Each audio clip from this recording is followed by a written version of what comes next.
Kershaw's 37-inning scoreless streak. Gregory Polanco's first-inning, first-pitch home run took care of all of that. But Kershaw's night was far from done. He gave up his most hits since April, recorded the fewest strikeouts since May, pitched the fewest innings and gave up his most runs since June, and surrendered his first run since July. Yet the Dodgers battled back to even the score at 4 on a 2-out 7th-inning double, the third hit of the night by the resurgent Jimmy Rollins. Taking a 4-4 tie into the bottom of the 10th, the Pirates loaded the bases with nobody out. The Dodgers used 5 infielders, 2 outfielders against Pedro Alvarez, but it wasn't enough. This afternoon, the Dodgers look to even the series. It's next.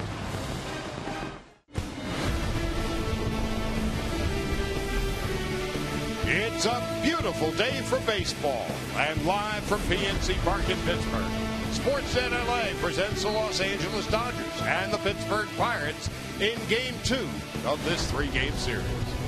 Hi again, everybody. Charlie Steiner, Nomar Garcia-Parra. Oral is off for the weekend. Dodgers lost the heartbreaker in 10 last night. Don't pin the rap on Jimmy Rollins. He was 3 for 4, clutch hit in the 7th inning that sent the game into extra innings. A note about Rollins. He has 2,391 career base hits, or 24 shy of Mickey Mantle.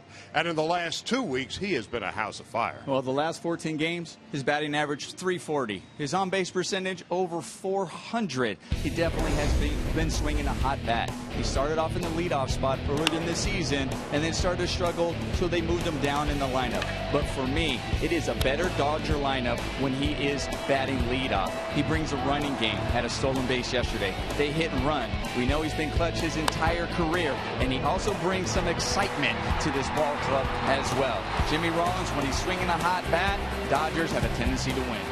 It'll be Latos and Liriano today. We are in historic Pittsburgh. Ralph Kiner. Don't forget Roberto Clemente. Willie Stargell coming back right after this.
Is brought to you by the 2015 Jeep Cherokee.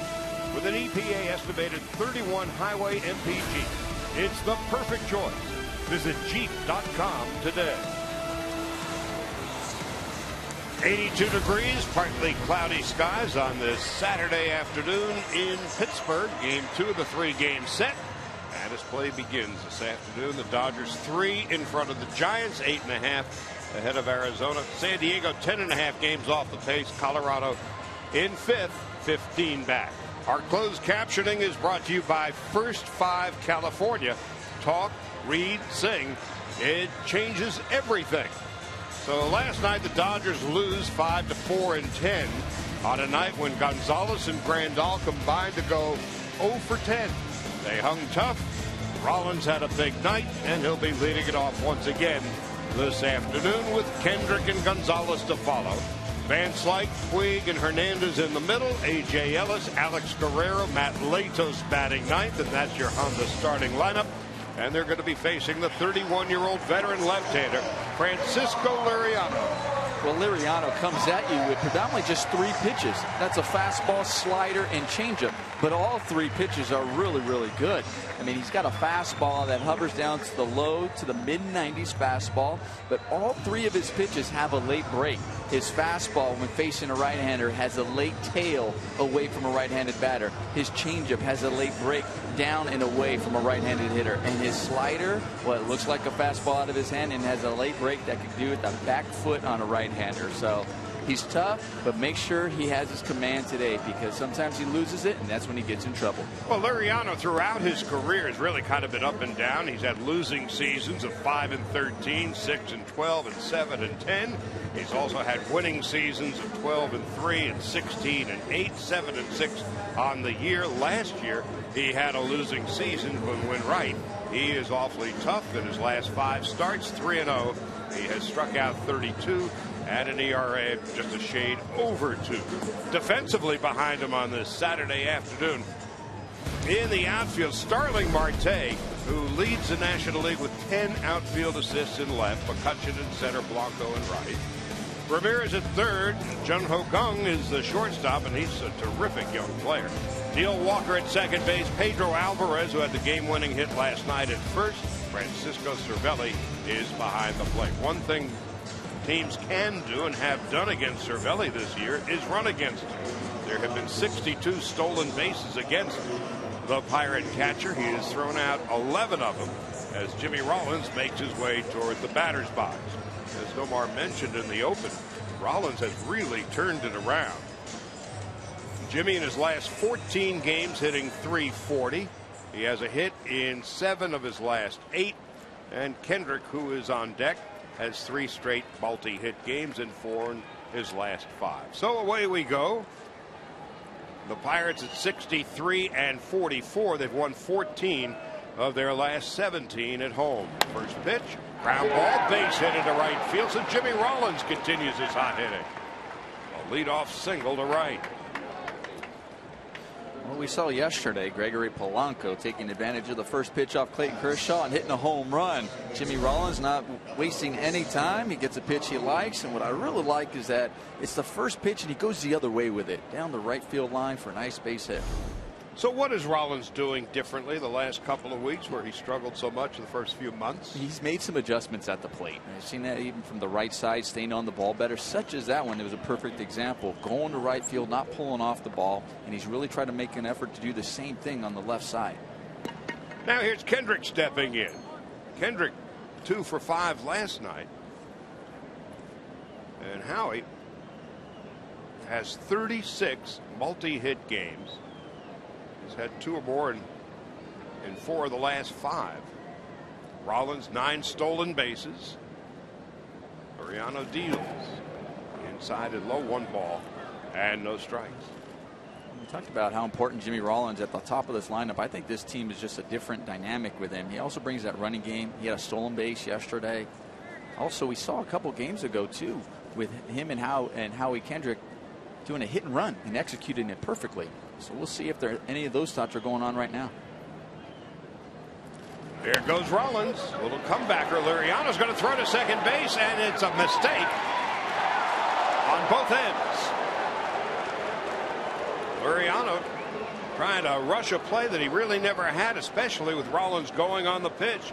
Dodgers catch a break and have first and second and nobody out. Well, we talked about this was a hit and run. There's Jimmy peeking in. You know, this is usually the veteran guys like Jimmy Rollins and Howie Kendrick. They're allowed to call this on their own. And you see right from the get-go, Jimmy didn't have his head down. He was looking and peeking for that hit and run. Ben Hurdle going out to home plate umpire Gabe Morales. And he would like to have New York take another look. Whether it's at second base or first or both, we're about to find out. I was like, can you check out the second base first and then go back and check the first base and see if you got them both? Well, all four umpires now, they're going to get together and try to figure out what's what.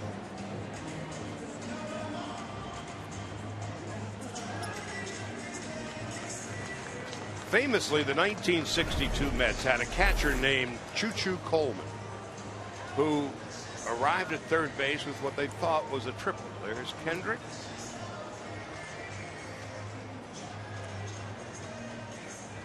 Now let's see what happened at second base. Safe there. Now what about first base?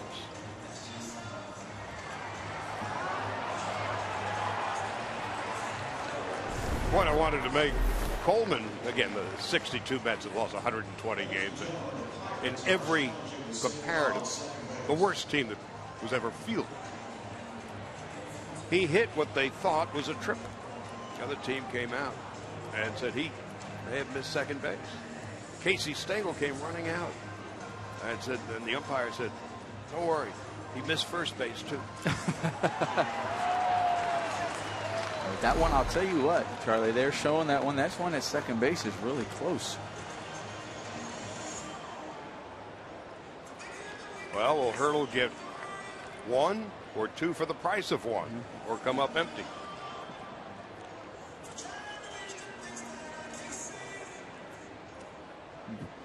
Tell you from that angle right there, that's not enough to show from that angle to me to overturn that. But they oftentimes have other angles back at New York. So we may have a turning point 2 batters into the game. The call at second base was made by Trip Gibson. And the crew chief, Mark Carlson, listening to the folks in New York who just watched what we saw. In the meanwhile, Liriano gets to warm up some more. You know this one's going to be a while because they're looking at 2 and 2 that are really close. Well, this is the first time we have seen this variation of the replay. And I assume, do not know, because have not seen, can you have replays 2 for the price of 1?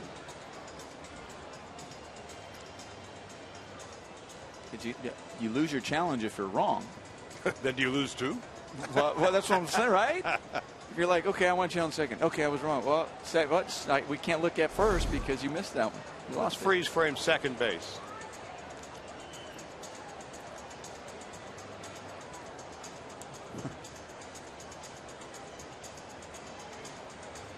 So Rollins, of course, it was a hit and run, and Liriano tried to rush the throw. That gave Kendrick more time to get to first base. Now let's see if either or both are safe or out. Again, this is something with the new replay rules we've never seen before.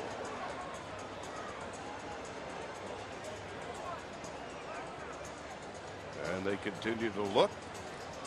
The umpires here in Pittsburgh continue to listen. And Clint Hurdle can only hope.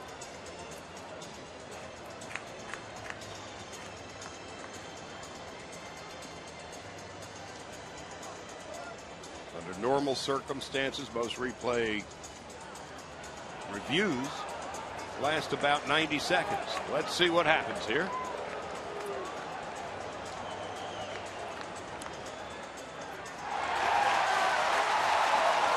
Out at second and safe at first.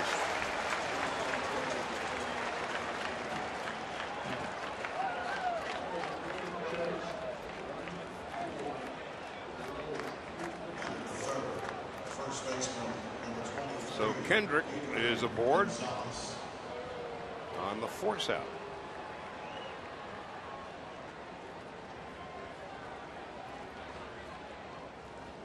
And Gonzalez stepping in. Adrian last night was 0 for 5 with 3 strikeouts. 292, 6th in the league with 22 home runs, and 9th in the league with 65 runs batted in.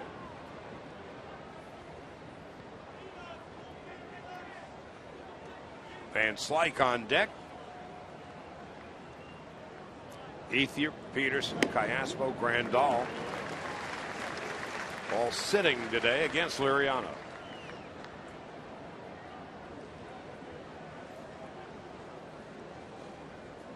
Adrian has been among the league leaders in all the significant offensive statistics all year. They've got the shift on for him, and it's high and away. 1 ball and 1 strike. Gonzalez with a hit in 14 of his last 18 games. You mentioned that shift, Charlie. They shifted after the first pitch. They weren't that far. It seemed like, okay, after he got behind 1 strike, they're like, okay, let's move everybody over more. Get the outfielder straight away. Kendrick the short lead. And Gonzalez got clipped.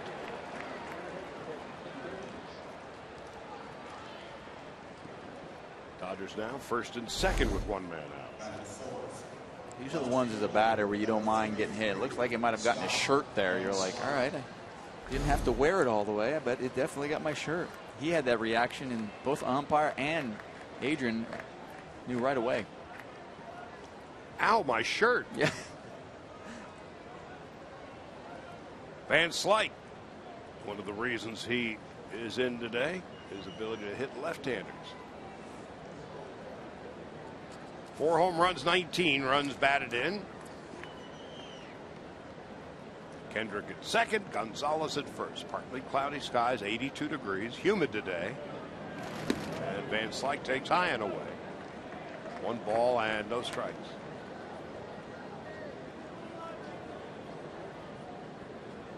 Dodgers at 62 and 47 as Cervelli goes out and has a chat with Liriano. A pair of Franciscos. Kershaw coming off a tough night last night.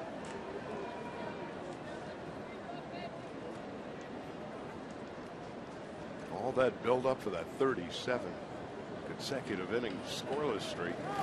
It's a 1-punch knockout. Uncharacteristic for Kershaw.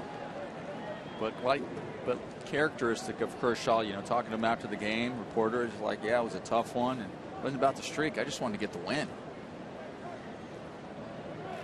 Van Slyke takes a strike.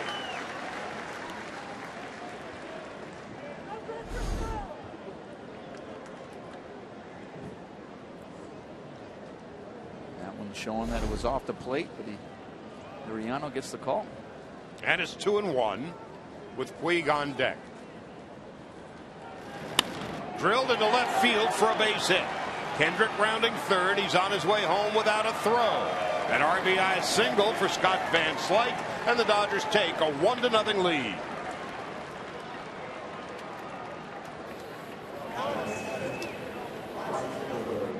Well, Van Slyke does a good job. After Adrian Gonzalez getting hit by that pitch, the first 2 pitches, Liriano looked like he couldn't find the strike zone. That one on the outer half, umpire looked like he may have given him that one, but he still stayed within himself and recognized, okay, if I get my pitch, hasn't shown the command early, makes a mistake over the middle of the plate, and he capitalized on it. So here's Puig taking high and away. 1 ball and no strikes. Puig was 0 for 4 last night. 8 home runs and 29 runs batted in. Big swing and a miss. 1 ball, 1 strike. This is the one Yasiel is going to be thinking about wanting back, because it looked like his timing was okay. Swings underneath of that.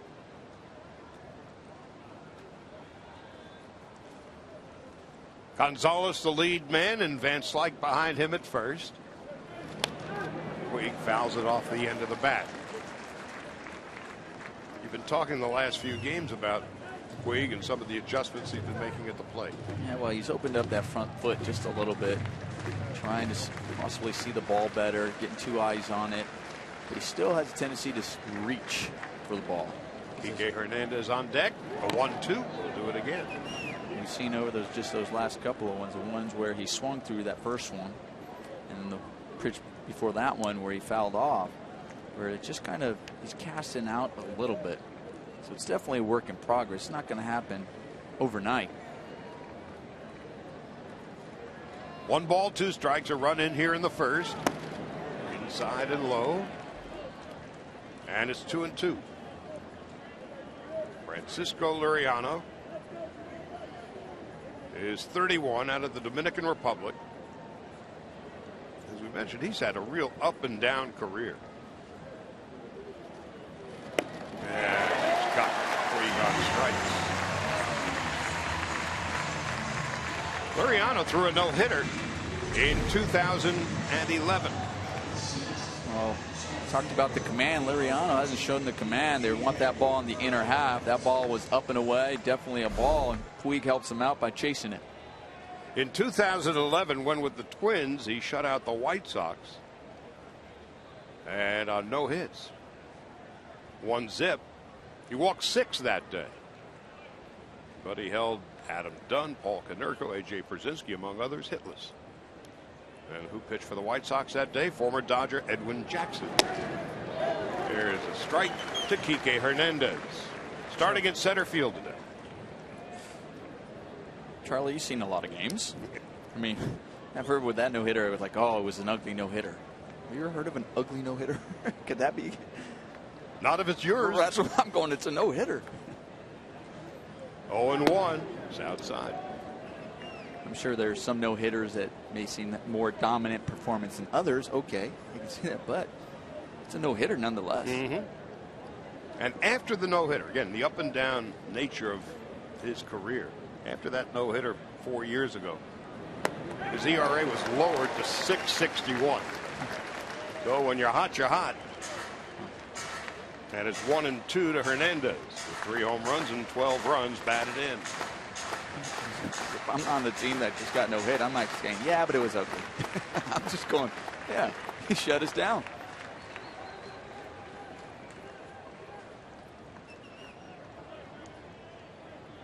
So Liriano now a key member of this Pirate rotation as Hernandez stays alive. Another thing about Liriano, he's averaging for 9 innings, just giving up 6.5 hits per game. He's in the top 5 in that category. Leading the way is Zach Greinke. On 1-2. High and away 2-2. So meanwhile, Liriano's being forced to work here in the first inning, plus the delay with that replay. Gonzalez at second, Van Slyke is at first. And Hernandez making Liriano work harder. Kike's making his 7th start of the year in center field. Peterson the afternoon off.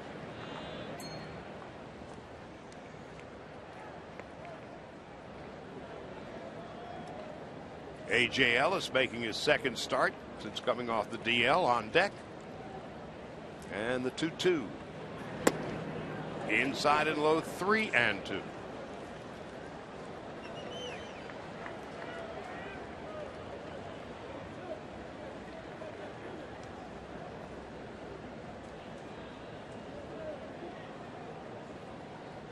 So the runners will be going. Gonzalez from second, Van Slyke from first.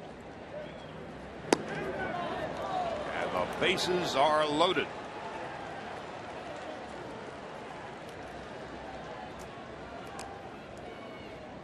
And Liriano's tossed 24 pitches. Still not out of the first yet. A.J. Ellis stepping in.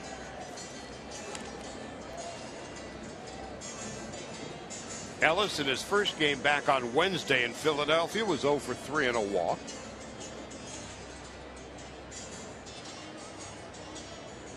Ray Searage and Francisco Cervelli going out to calm the nerves of Liriano.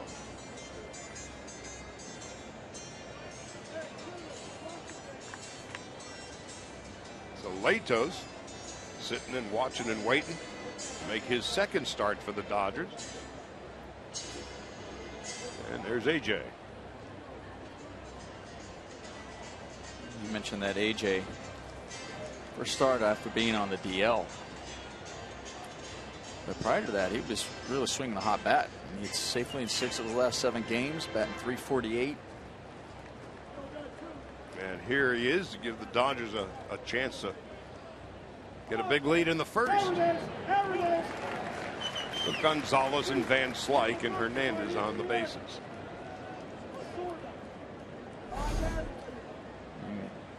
You have a guy in the ropes here taking pitches, and this ball looked like on the other half. We saw that one on Van Slyke.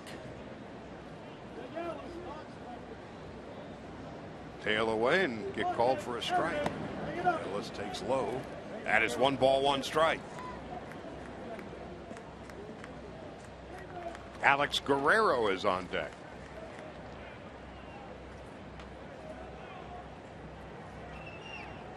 Dodgers as a team this year, .262 with runners in scoring position. As Ellis takes a strike, it doesn't like the call. I'll tell you, if Gabe Morales is one thing, it's like, okay, you're going to be consistent out there, that's fine, and that's the adjustment that hitters have to make.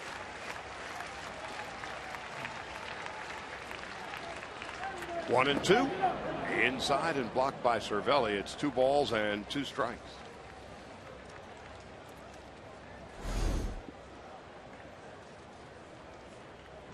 Cervelli doing a good job keeping that one in front. So Liriano about to throw his 29th pitch. Ellis 2-11 with runners in scoring position this year. 2 and 2. High and away, 3 and 2.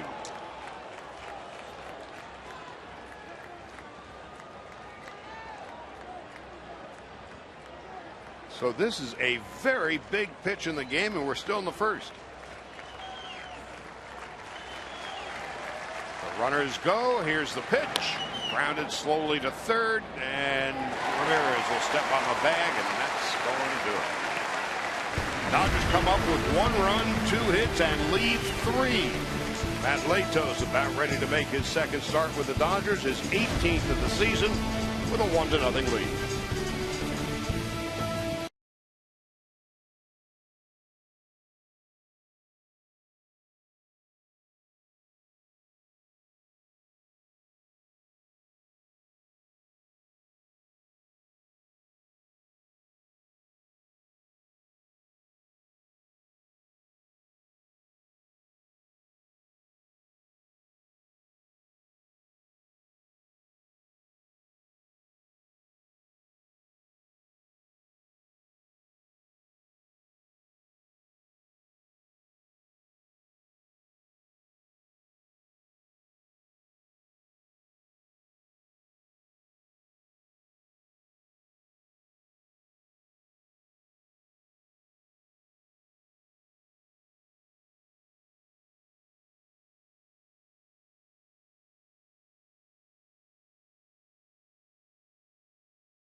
Renaissance in Pittsburgh. They've been to the postseason the last couple of years.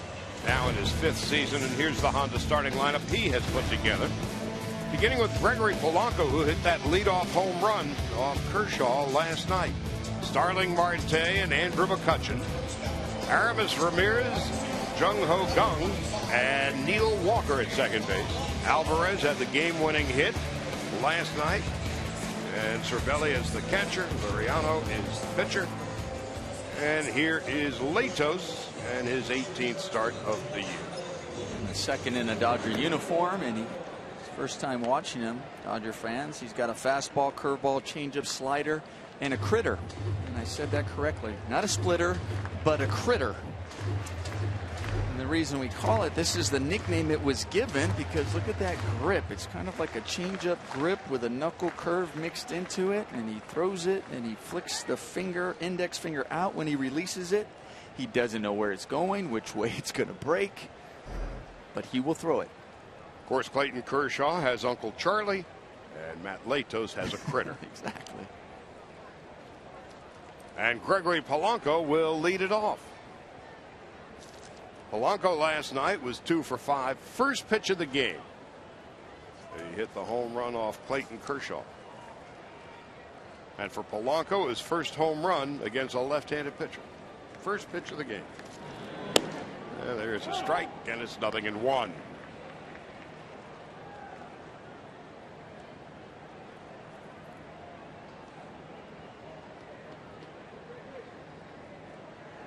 Polanco hit a leadoff home run the other day against Dan Herron in Chicago. Now he squares to bunt. Did he go around? No, says Mark Carlson.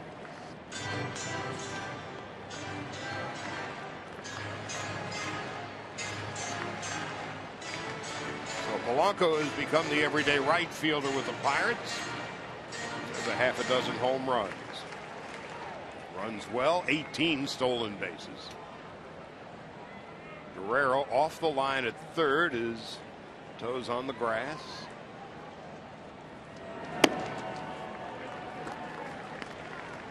Now it's 2-1.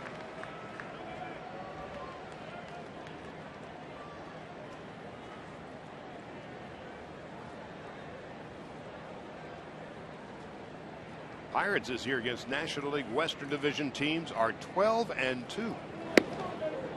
Up and in, and it's 3-1. And the Dodgers against Central Division teams are 8-11. Second inning in Chicago. Giants 2, Cubs 1. Dodger lead over San Francisco is 3. Now the 3-1. A leadoff walk in the bottom of the first. Defensively this afternoon behind Latos, Guerrero is in third. Of course, Justin Turner still on the DL. Rollins and Kendrick up the middle. Gonzalez at first. Van Slyke, Hernandez, and Puig in the outfield, and A.J. Ellis is behind the plate. Starling Marte stepping in. Marte was 0 for 4 and hit by a pitch last night. Scored a run. 286 with 13 home runs. There's a strike at 93. You have to be very aware of Gregory Polanco over at first base. Got 18 stolen bases. Caught 7 times this year. And Ellis is throwing out 6 of 16. Latos set at the belt. Runner stays put. Lined into right field. It's going to drop in front of Puig for a hit. Wow, got him. And got him at second base. Yasiel Puig with his 6th outfield assist. Yasiel Puig bare hands this ball. It was a line drive, so Polanco freezes. Yasiel recognizes that, and he doesn't even get it in the glove. Doesn't even worry about the exchange. Just bare hands the ball and fires it. Wow. Oh, Jimmy knew it. That was what an incredible play.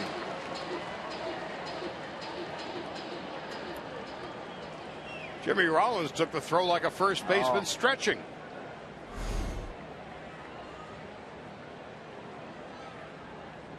I was going to say, Latos keeps his no-hitter intact. A force out. Yep. Starling Marte, you're like, all right, did my job, stayed inside the ball, drove a nice line drive the other way. And he did what? And it's a fielder's choice. Okay. 1 ball, no strikes to McCutchen at 294. Puig continues to do things you just never see. Watch Polanco here. He hesitates on this because it's line drive, and when Puig's first step, it looked like he was thinking about diving, like he was going to get that ball. So that's what made Polanco just kind of freeze right there. And then Puig saw it and took advantage. A stutter step, no slide, a great throw, the anatomy of a play.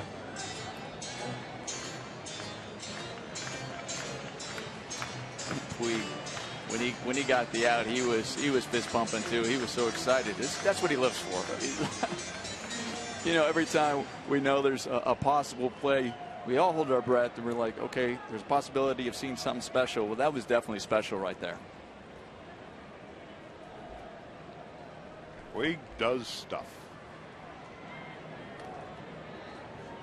Runner goes. McCutchen swings and misses. Throw to second base. Not in time. So Marte with his 22nd stolen base. Well, they're sending him back. Was there interference on McCutchen? That's what home plate umpire Gabe Morales is telling. Clint Hurdle kind of brushed his hand against the other. Yep, got him with the bat.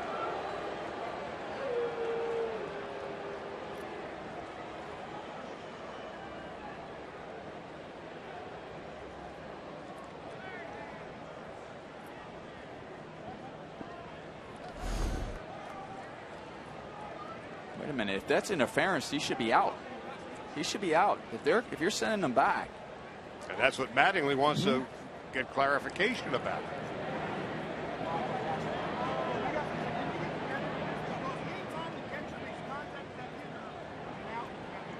Off in the distance, you can hear Mattingly explain his position to Morales. At the moment, his explanation is every time the catcher makes contact with that hitter, he should be out.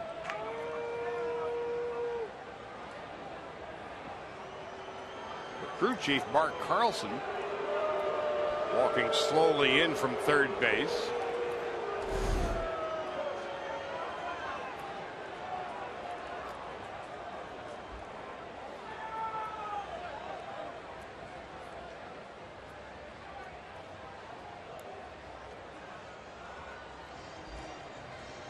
The bat clipped Ellis, that is for sure.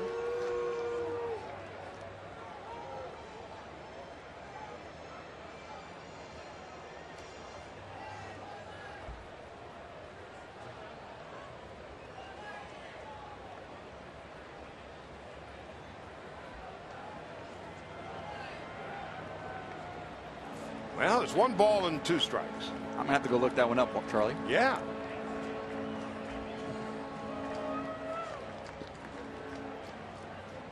Ramirez on deck.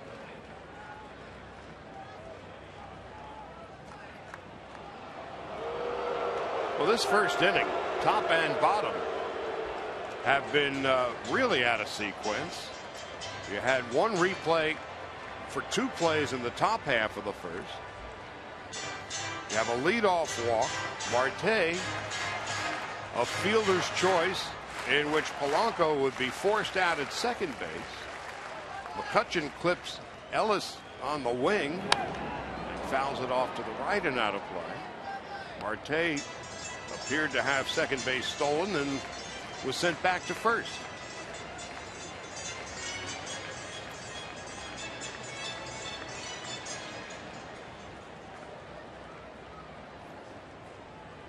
And it's 1-2 to McCutchen. Fouls it back. McCutchen last night, 2 for 3, 2 walks and 2 runs scored. And he's reached base 9 times in 13 plate appearances on the homestand here for the Pirates. Outfield straight away. And the 1-2. Well, in the top half of the first inning, Liriano threw 30 pitches. Latos to this point has thrown 13, and there's one out.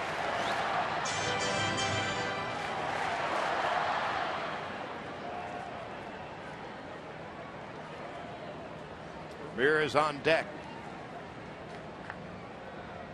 No breeze whatsoever today. There goes the runner. The pitch is low. The throw to second, not nearly in time. So Marte finally steals his second, or 22nd.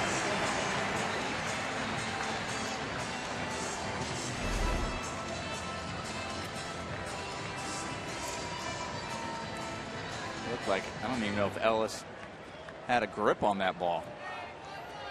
A really good jump by Marte. Ellis really had no chance at him. For the Pirates, their 71st stolen base. The Dodgers have 24. And Pittsburgh's got the tying run in scoring position.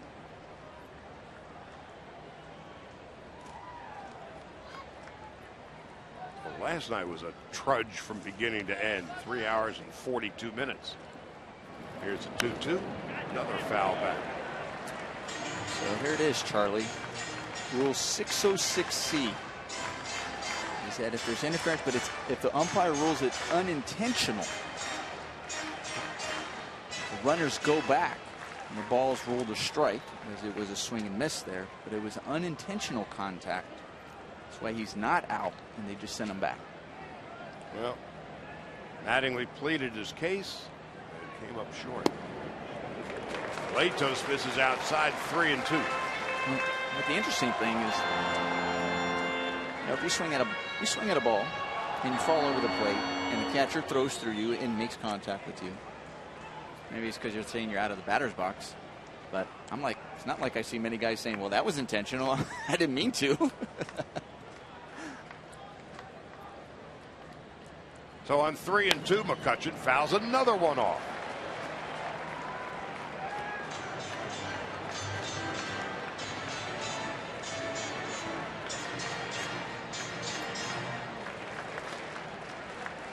Ten pitches in this at bat so far.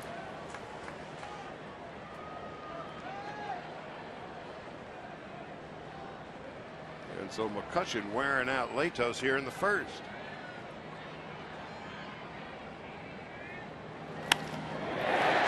Into center field for a base hit, and Marte is coming around to score. So McCutchen gets a standing ovation, winning an 11-pitch at bat from Matt Latos, and the Pirates have tied the score at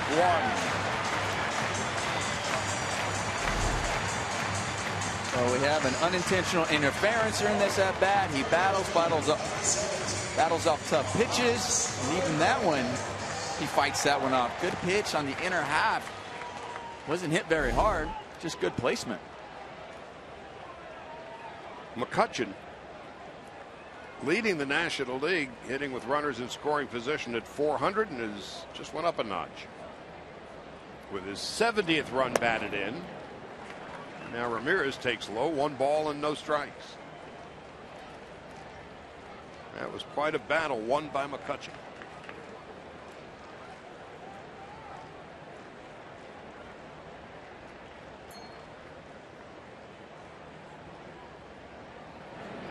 Foul back.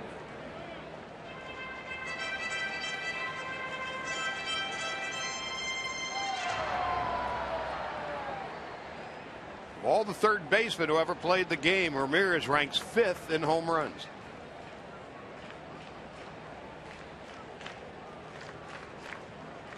Gung is on deck, tied at 1 in the first. Latos delivers. Ground ball to third. Guerrero, Kendrick, Gonzalez. That ends a bizarre first inning on both sides. Wouldn't you know it, appropriately tied at 1. Guerrero will lead it off, then Latos and Rollins in the top of the second.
SNLA Data Strong fan, and you just might see yourself in an upcoming telecast.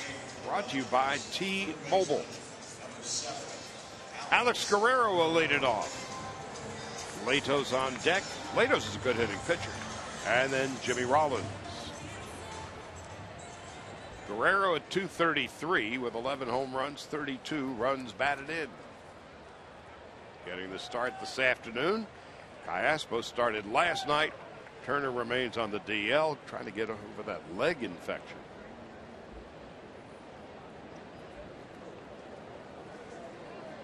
Three of Guerrero's home runs have come as a pinch hitter.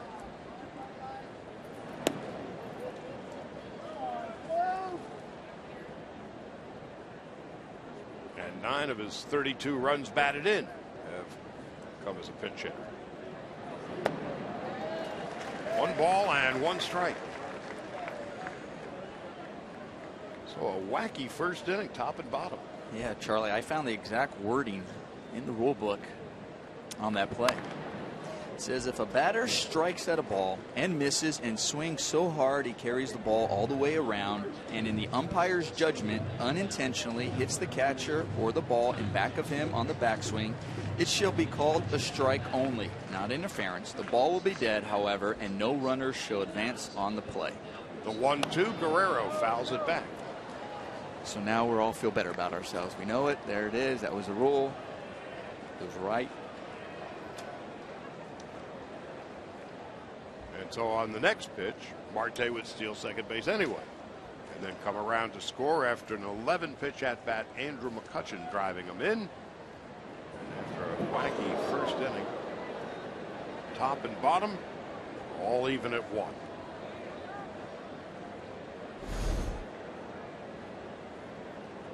Just a little outside. I tell you, we saw this from Liriano in that first inning, where he had a little trouble with the command. Guerrero stays alive.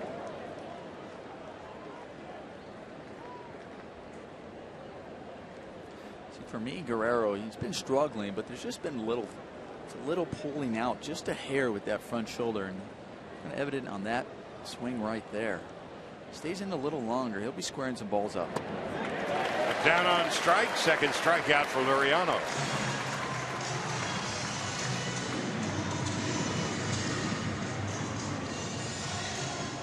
That'll bring up Latos.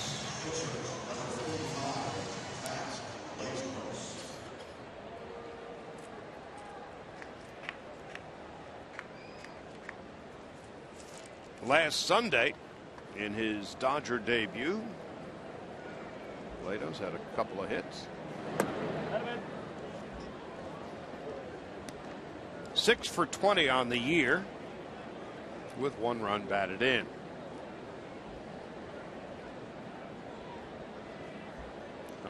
Big open stance and lines up base hit into left center field. That's what he's doing up there.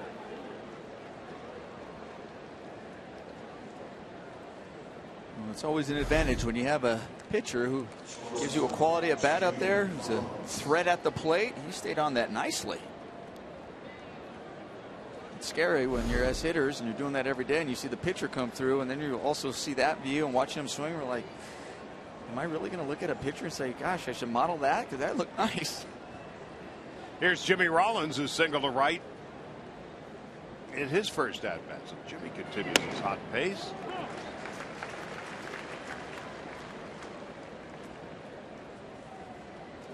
Giants hitting in the third and leading the Cubs 2-1 at Wrigley Field.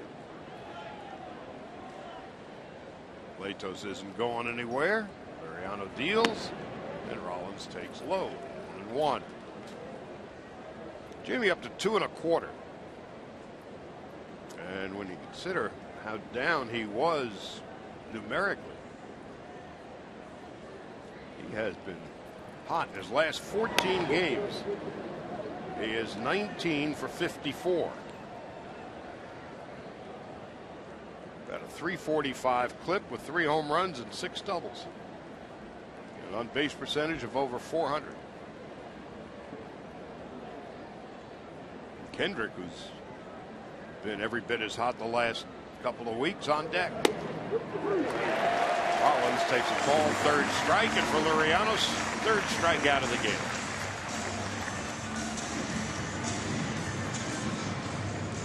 This is a really good pitch by Liriano, and I was talking about before the game, just kind of that slight tail at the end. It's late. Starts off looking like it's going to be on the inner half. It's a right-hander off the plate, and it just tails at the end and catches the corner. Kendrick started the bizarre play in the top half of the first after Rollins had singled to right. Rollins was off and running with a pitch. Kendrick hit a comebacker. And Clint Hurdle got 2 replays. The price of 1, as it turned out. Rollins, who was off and running with a pitch, initially called safe at second base and called out. And then the throw back to first base, Kendrick would be safe. He'd eventually come around to score on a Vance-like single. 2 balls and 1 strike and 2 out in the second inning.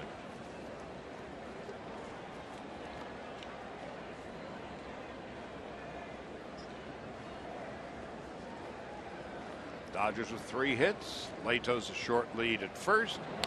Kendrick, big rip, fouls it back. Howie's 7th in the league with 120 hits, and Liriano throughout his career has been a better pitcher the second half of the season than he has been in the first. In his career, post All-Star break, 40-28. A losing record prior to the intermission. Just inside. That got up there in a hurry.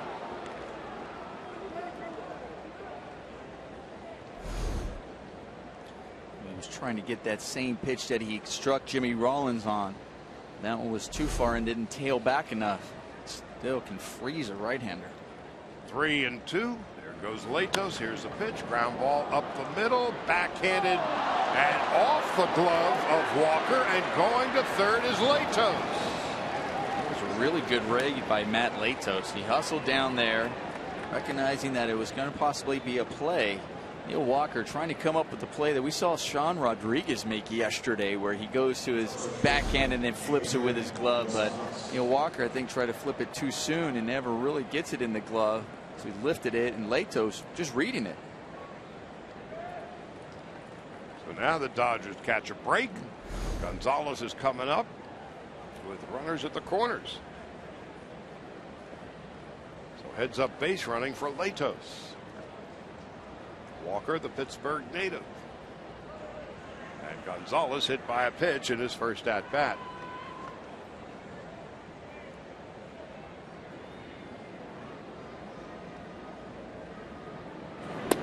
For Gonzalez, it is an average year.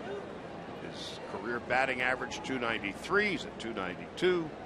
He averages somewhere between 25 and 30 home runs a season. He's at 22. Averages somewhere about 100 RBIs a year, and at this point in the season, he's at 65. 1 ball and no strikes. Into left field for a base hit. He delivers, and in to score is Latos, and the Dodgers take a 2-1 lead for Adrian Gonzalez, his 66th run batted into the year.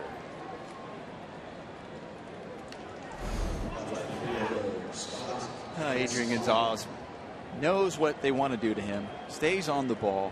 It's on the outer half.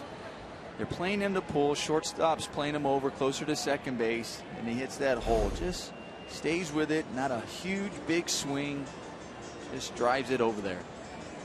Now, for the second time in as many innings, Pirate pitching coach Ray Searage is going to go out and talk to his veteran lefty.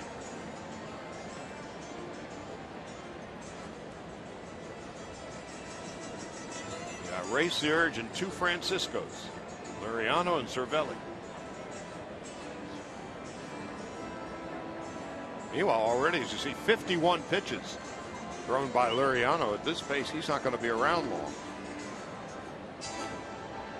Home plate umpire Gabe Morales breaks up the conversation.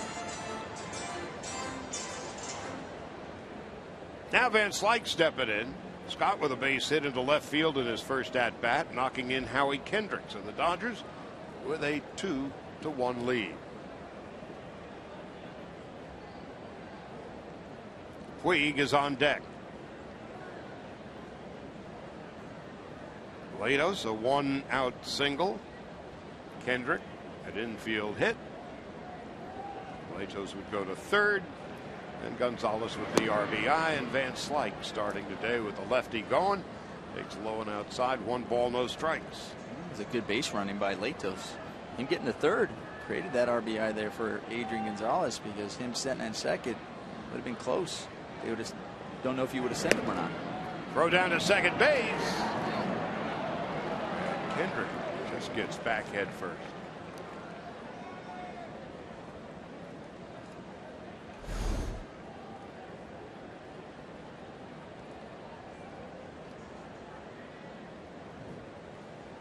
To see how his helmet fell off. You can see looked like it fell off as he hit the knee of Neil Walker. 2-0 to Van Slyke. Pops it up behind the plate. Cervelli had difficulty for a moment trying to find it. He did, and the inning is over. But the Dodgers a run, 3 hits, and leave 2. We go to the bottom of the second. They lead the Pirates 2-1.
Well, Bill Mazeroski will be forever remembered in the town of Pittsburgh for one swing of the bat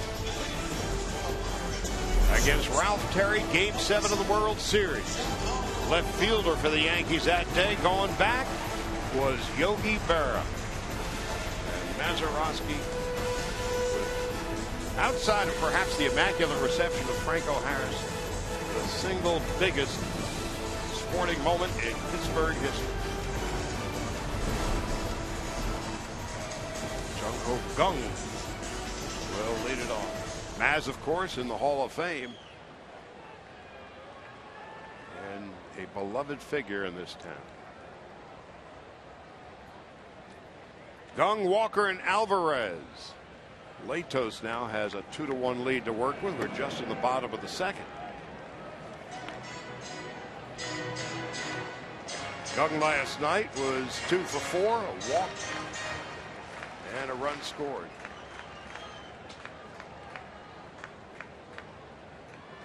He's hitting in his first year in the States what he hit for 10 years in Korea.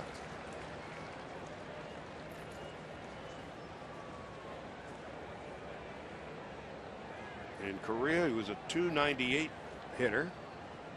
And last year, 40 home runs and 117 runs batted in. Beaten on a slider, though, and it's 2 balls and a strike. What do you like about this kid? You know, he stays on the ball nicely at the plate.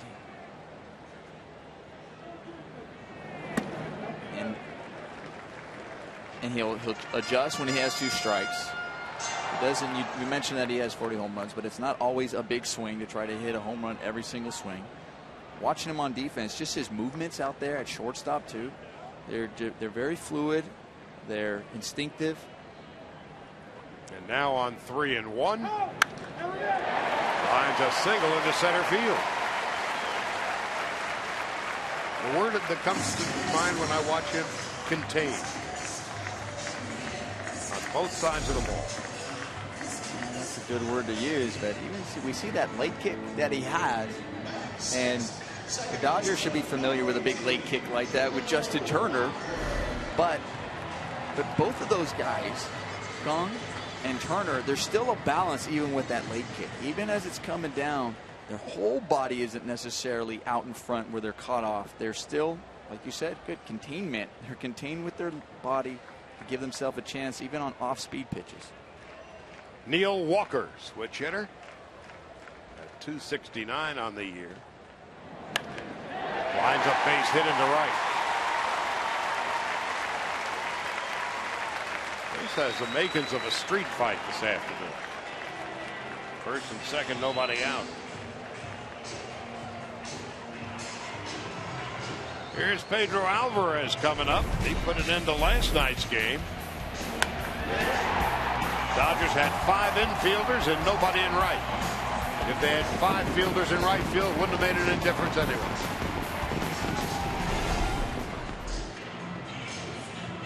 So Alvarez coming up after a brief conversation between Ellis and Rollins.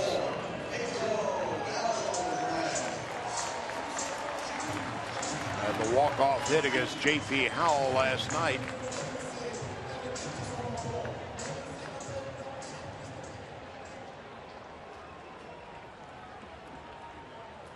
Alvarez with 12 home runs, 12 RBIs in his last 15 games. Cervelli on deck. Dodgers don't think he's going to sacrifice, and he's not. Power hitter, 15 home runs and 53 runs batted in.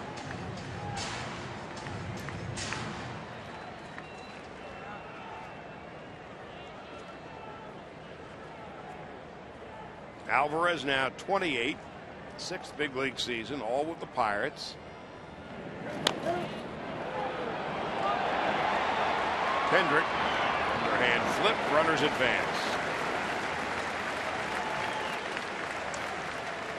Pedro Alvarez gets the job done, moves both runners over. Man on second standing over there. Nobody out. Trying to hit it to the right side and does that. Hits it, but also stays out of the double play with that soft hitting ground ball. That'll bring up Francisco Cervelli.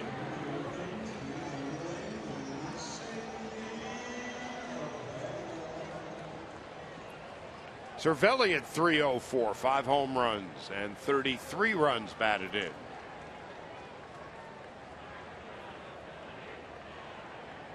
Came from the Yankees over the winter.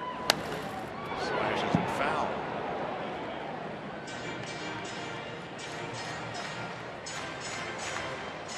Grew up in Venezuela, lives in Tampa.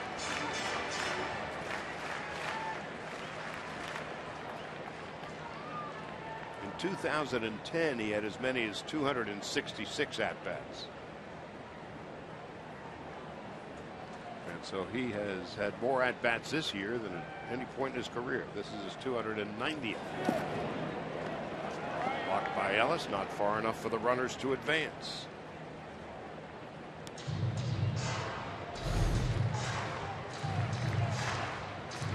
AJ was fortunate on this one. He was looking to catch that ball, and at the last second you see him turn that glove underneath it. They're lucky to keep that ball in front. Liriano, not much of a hitter on deck. So Latos, if he can get Cervelli, could get out of this mess. Chop to first. Gonzalez comes home. Throw to the plate and out. You put your right foot in. You put your right foot out. And Gung is out on the hokey pokey play at the plate. Well, yeah. Well, Gung also, the reason he couldn't slide is because the bat was in the way as well. So, you know, we know the new rule, catchers being out in front, got to get him a lane to be able to slide or come to, you know, view to home plate as we look at the Carl's Cam replay. But he can't slide at this one either because the bat is right in the way. Good job by AJ staying with it, just not assuming, oh, he goes by and that he's safe. But see the bat right there? Well, he can't slide there. AJ, all right, just stay right there with home plate as we look at the Carl's Cam replay. And once again, there's Adrian Gonzalez with the perfect throw. He has never rushed in those kinds of moments. Terrific play, 2 out, first and second now. And Liriano 3 for 40 this year. Al tips it and it's 0-1.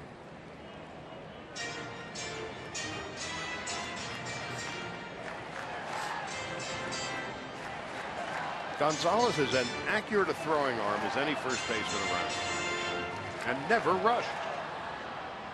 Very calm and composed every time. So Latos might be able to get out of this mess with 2 gone. Liriano with 3 singles this year. He's been struck out 19 times. Into left field. That's well hit. Van Slyke is back at the wall. A 3-run home run. Francisco Liriano. Who knew?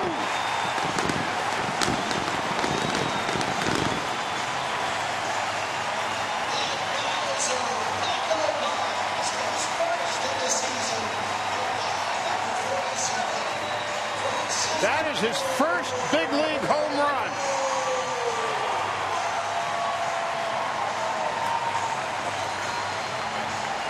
For the Pirates, it's great timing. Ball in the outer half. He takes a monstrous cut. And that ball just carried right on out of here.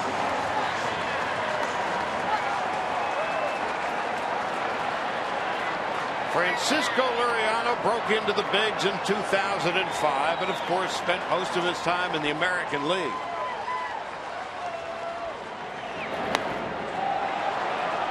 But in 109, now let's add 149 career home runs, or 149 at-bats, his first home run. And that ball was up in the zone. Fastball up and away. He's able to get on top of that ball.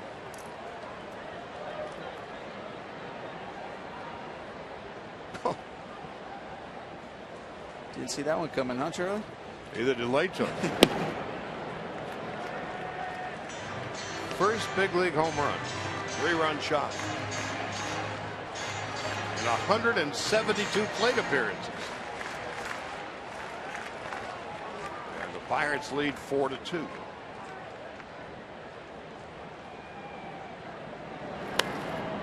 So we've seen some weird stuff in the first 2 innings of this game. Seen a batter's interference.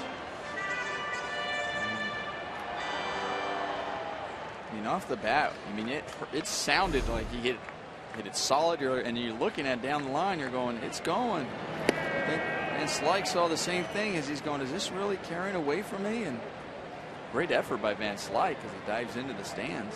The wall in left is only 6 feet tall. Latos thought he was out of the inning. On 3-2. Gonzalez. Latos better hurry. Too late. Latos late to the dance. Polanco an infield hit.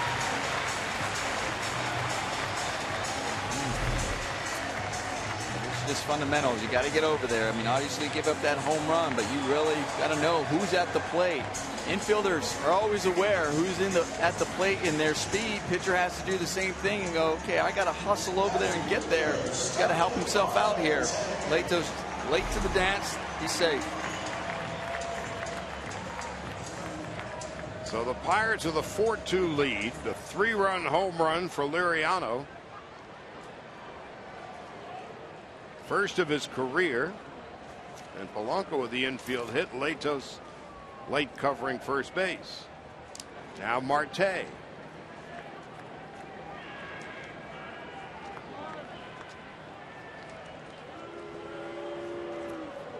As Latos getting late over there, let's not forget he also had his knee drained earlier this year in May. Was on the DL. I wonder if that hinders his mobility on the mound.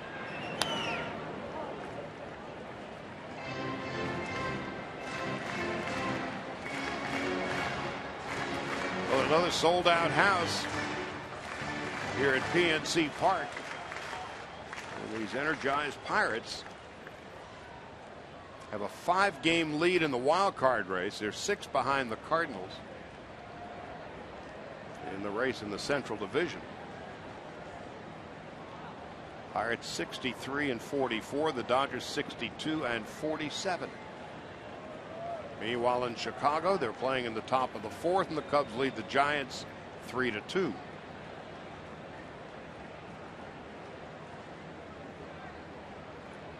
Polanco's got 18 stolen bases as he leads from first, and there he goes. Pitch is foul tip. And he had that base stolen.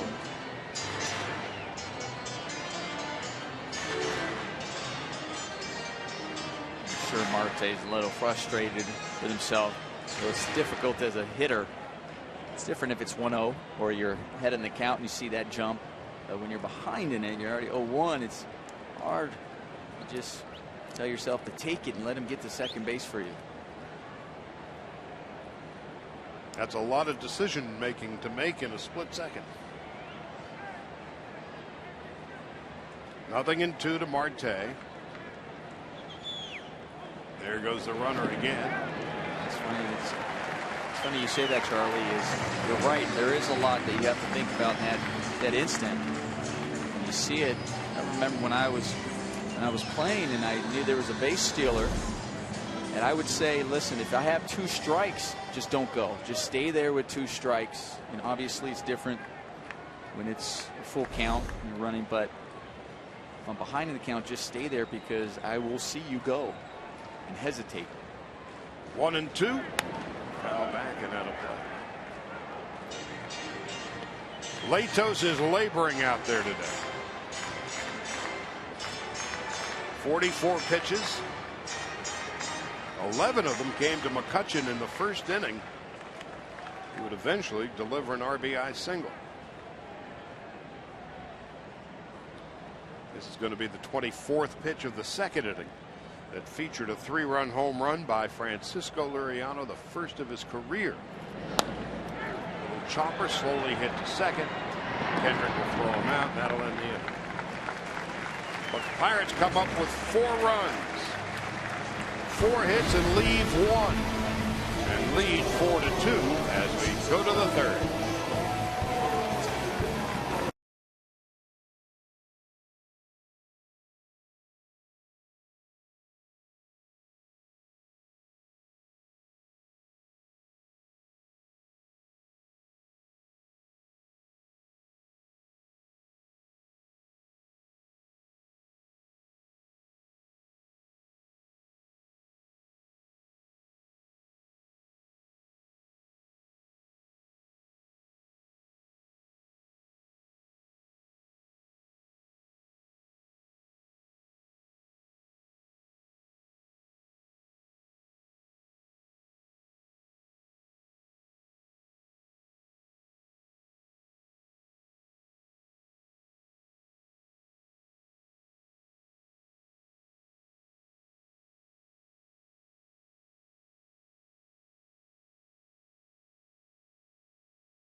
The Pirates 4-2. I'm Kelly Tennant. There's been a lot of talk about Yasiel Puig making changes with his batting stance and things that the Dodgers want to see. I had a chance to talk with Mark McGwire about what specifically he's been working with Puig on. Nomar, you talked a lot about the change in Yasiel's front foot, and I asked Mark McGwire about that. He said, we want him to be a little bit straighter, a little bit less rotational. He's not seeing the ball the way we want him to with two eyes. He's only seeing it with one eye, so it's really changing his vision. So they open up that front foot to get him a little straighter. And there's Puig with the open stance, and he takes low and inside. 1 ball, no strikes. Yasiel struck out in his first at bat. Yeah, that creates a couple of things. As he meant, first and foremost, they talked about trying to get 2 eyes to see the ball a little bit better, but also without twisted and cutting himself off. There, early in his career, it was kind of straight. It wasn't, that front foot wasn't open, but as he was striding more toward the pitcher. Well, when he was getting in trouble, he was closing that off even a little bit more towards second base. And now he was really locking himself up. And that's when you would hear Don Mattingly even mention that he would get twisted. McGwire saying he was getting all twisted up, which means that he just flies right open. So open it up, get 2 eyes on it. And now it's just a matter of his timing for me. And Puig takes a 4-pitch walk to begin the 3rd. Well, maybe there it is. Maybe he's able to see that to walk there. But for me, with that front foot open, it's now being able to tell himself, okay, he's a little bit more upright. They got him a little bit straighter, not hunched over, but still recognize when he makes contact, if he can allow that ball to travel and think about still driving it to right field instead of reaching for it, but letting it get to you and then driving it. Kike Hernandez getting the start this afternoon in center, his 7th out there. Peterson the day off with the lefty Liriano going. Going inside, 1 ball, no strikes to Kike Hernandez. At .277 with 3 home runs and 12 runs batted in. Hernandez has started in center and in left and in right, shortstop, second base. He is a utility player. Takes outside, 2-0. Would you describe this game so far, Charlie, like a street fight? And the Dodgers right now they have an opportunity to punch back after that big blow that the Pirates just gave them with that 3-run home run. Yeah, wait a minute. We're going to take a look at Liriano.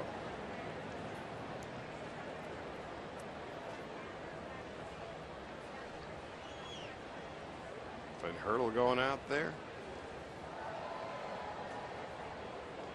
Todd Tomczyk, Pirates team trainer.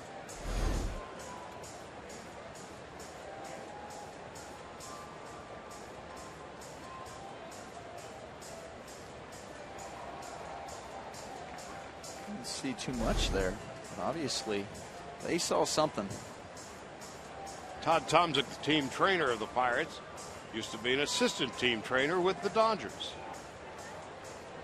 In fact, 5 years with the Dodgers. Got the head job here 4 years ago. So meanwhile, it's 2 balls, no strikes. Liriano deals a strike, and it's 2-1.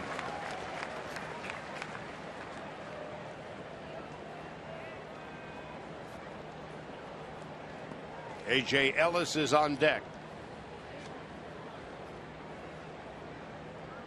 And already Liriano's 62nd pitch. Missing outside, 3-1.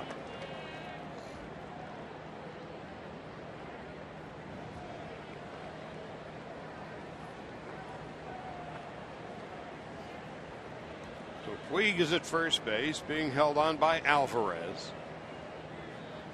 Hernandez in a good hitter's count. Drills one to center field. McCutchen going back. Way back. It's on its way. And it's gone. A home run. Kike Hernandez, a 2-run shot. And the Dodgers are right back in it, tying it at 4. So Liriano hits a 3-run home run.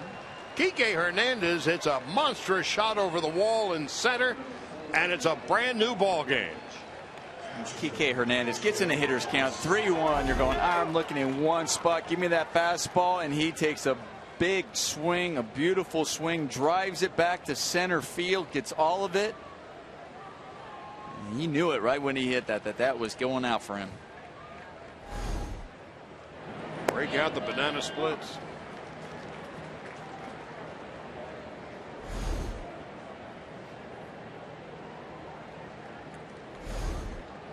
Well, the firemen having a good time. They're going to have to throw out Ellis. Young able to field it cleanly, but the Dodgers on the Hernandez home run, all even at 4. We just were talking about you got to punch back. And that was a good blow back.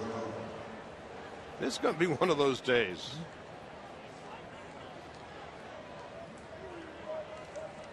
Last night, these two teams were going at it into the 10th inning.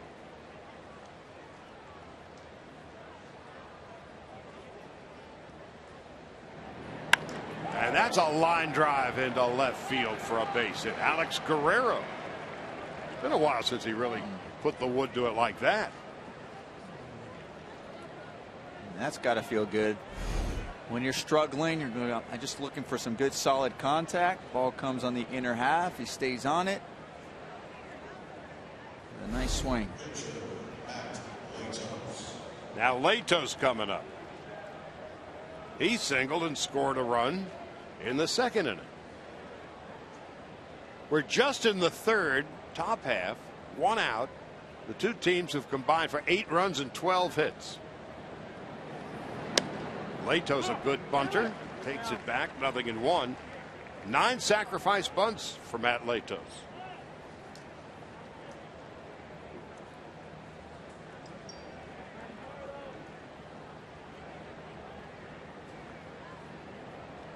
Latos tied for the league lead in sacrifice bunts with Dan Herron and Billy Hamilton.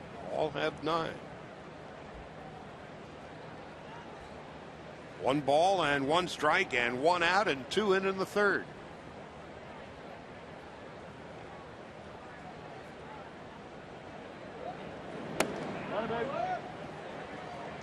Two balls and a strike.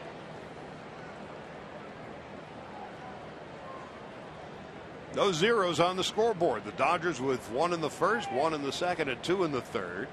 The Pirates with 1 in the bottom of the first and 3 in the bottom of the second.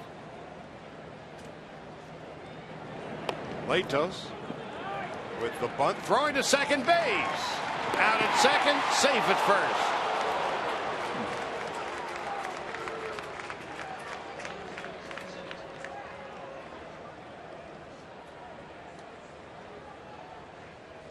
Cervelli showing the arm.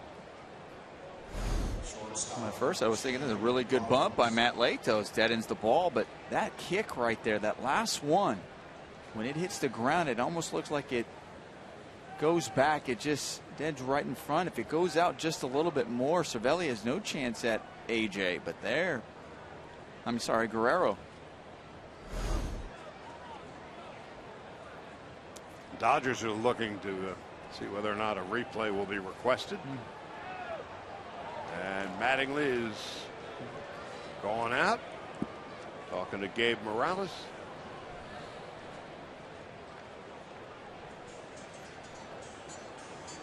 And apparently there will be, but now all 4 umpires are coming in.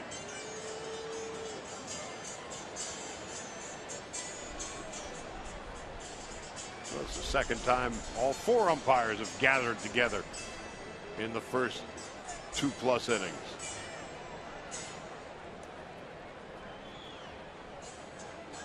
Well, there will be a replay request. You know, watch this bounce, what I'm talking about. Latos deadens the ball as you're supposed to as you're laying down the bunt. But it's the second one. Like almost there's a spin. So you got that first one and that one right there. How it just stopped. If it had a forward roll, it would have allowed Guerrero to get in there easier to second base. Unfortunately, it kicks back. So Guerrero gets his secondary, sees it down. Just Belly does a good job, and I think they're seeing. Wonder if they're seeing if he was off the bag on that ball. Or was he ever on the bag?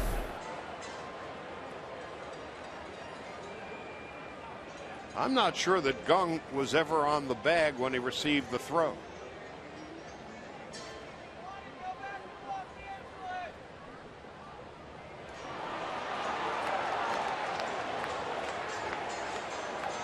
That will be the contention, presumably, from the Dodgers' point of view. Where's his foot when he catches the ball?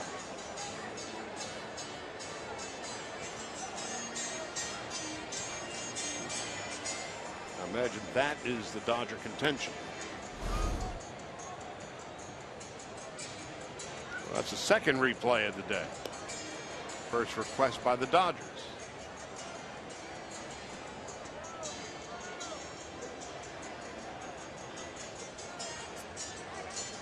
I'll tell you what, though, also Latos, how about him hustling down the line there on that bunt just to get there to try to stay out of the double play. About an hour and 20 minutes into the game, and we're still in the top half of the third. Well, we've had a lot happen, Charlie. Well, let's see what the call is here. Out.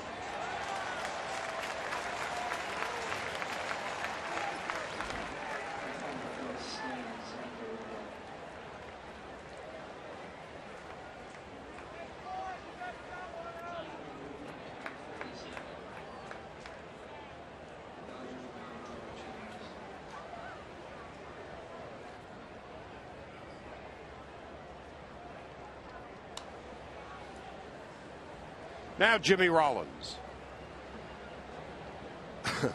8 runs and 12 hits. About an hour and 25 minutes into the game, and we're in the top half of the third.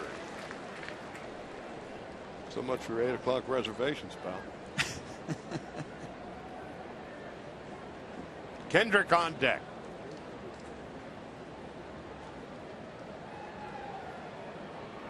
Rollins is singled and taking a call, third strike.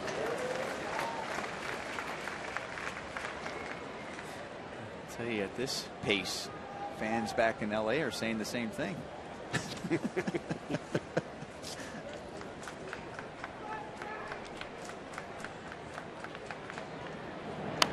Rollins right into the hands of Lorenzo Bundy.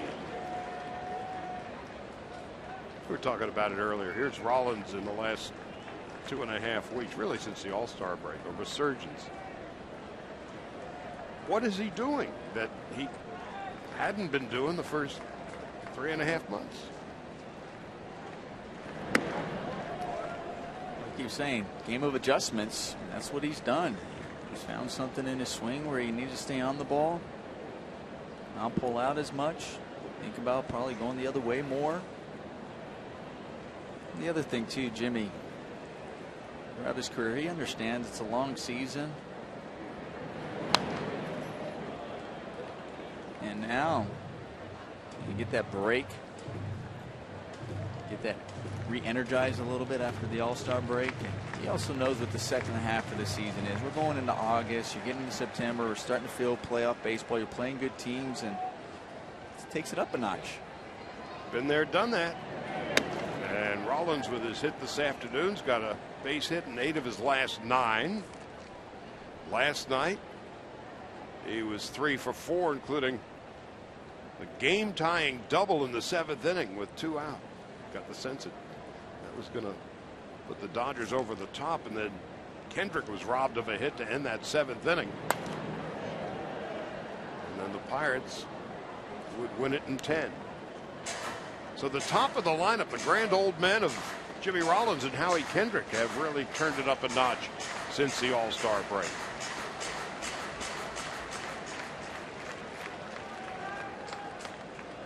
Kendrick has 3 consecutive multi-hit games in 4 of his last 5. Rollins takes outside.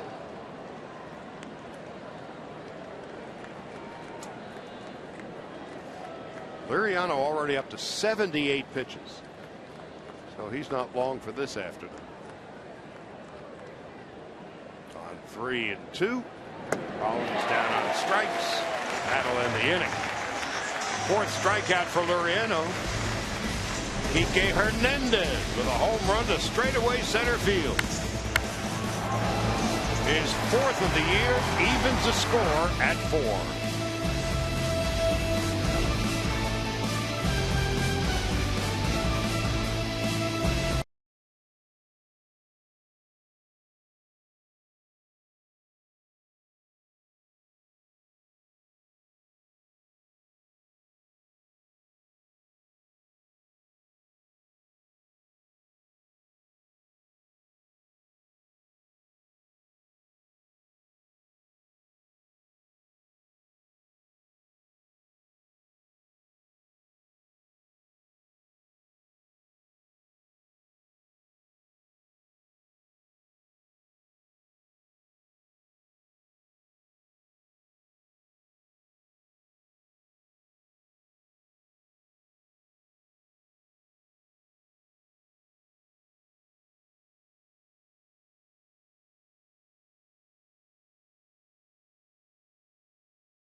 The Reds stay after the game to enjoy the final movie in the 2015 Dodger Stadium movie series.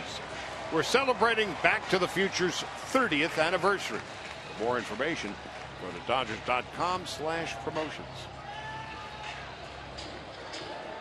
We are tied at 4 as we go to the bottom of the third. Laureano has thrown 80 pitches, 42 for strikes through 3 innings. Latos hasn't exactly been a model of efficiency either. In 2 innings, he's thrown 55 pitches, 29 for strikes. So, tied at 4. Andrew McCutchen leading it off. McCutchen in his first at-bat, 11 pitches. Single to center and drove home Starlin Marte. Takes a strike. 0-1. Ramirez on deck. Gung to follow. That one is drilled to left. Van Slyke is going back. That's one hop off the wall. And McCutchen is on his way to second base with a leadoff stand-up double. His 27th two-base hit of the year.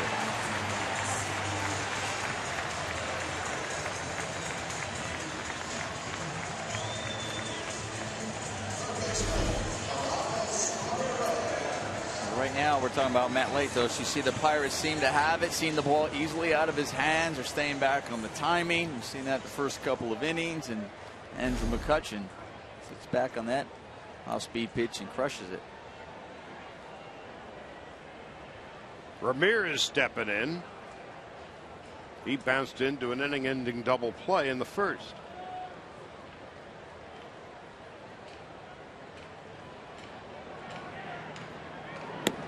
There's a strike, 0-1.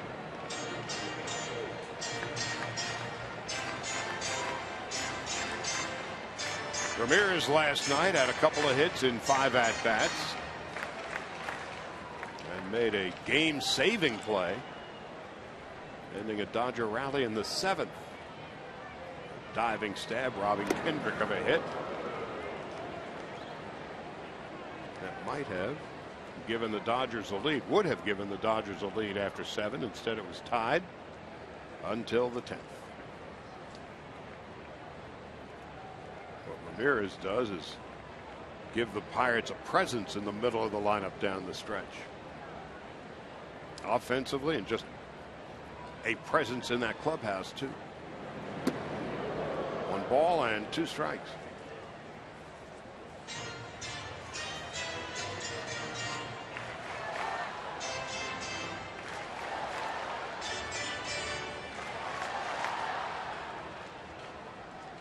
Playing basically in Pittsburgh, Chicago, and Milwaukee.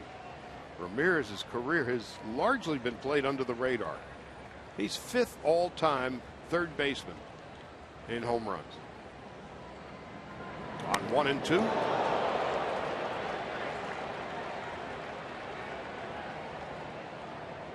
Called a foul ball.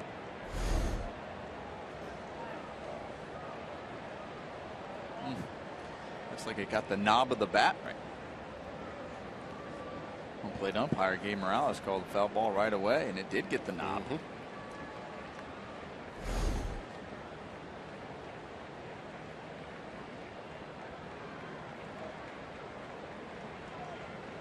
On the year, 11 home runs and 46 runs batted in for Ramirez. Latos on 1 and 2.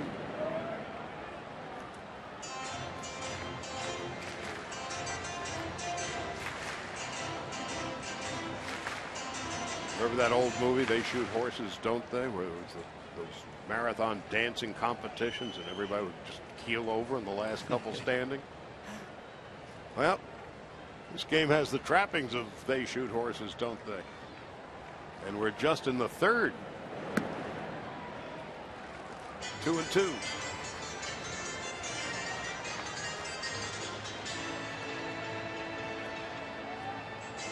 Gung on deck, and then Walker.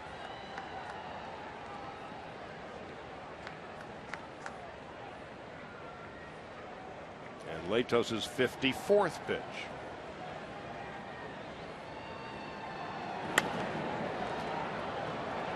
Slicing. And a play.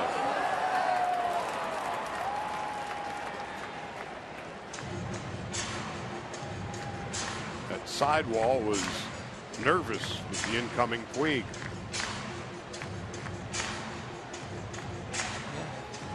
Yeah, they were going, wait a minute, this is a big man coming toward us too. And see Yasiel just kind of always kind of walks back gingerly, like something happened. He's kind of still stretching out there.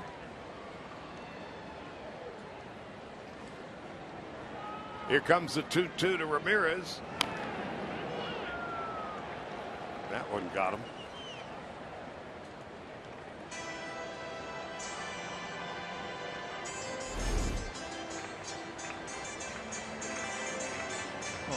Everywhere. Yeah.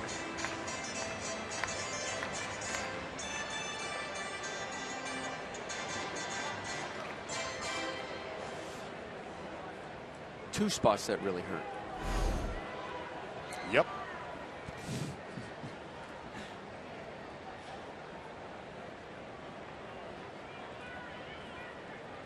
So Latos is being rather gentlemanly. He stepped off the rubber, off the mound entirely, letting Ramirez recoup and regroup.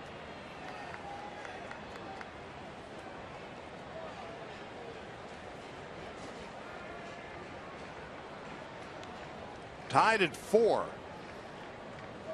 Nobody out in the bottom of the 3rd.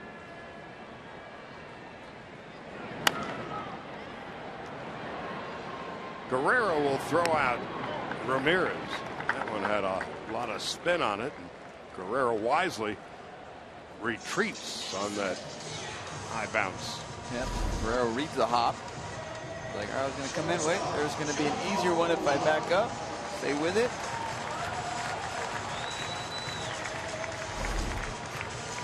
That was a 9-pitch at bat for Ramirez. In the first inning, McCutchen had an 11-pitch at bat against Latos. Jung-Ho Kang stepping in. Single to center in his first at bat.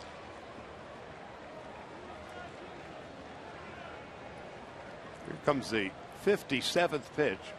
Latos has 38 strikes, hasn't walked a batter or struck out a batter.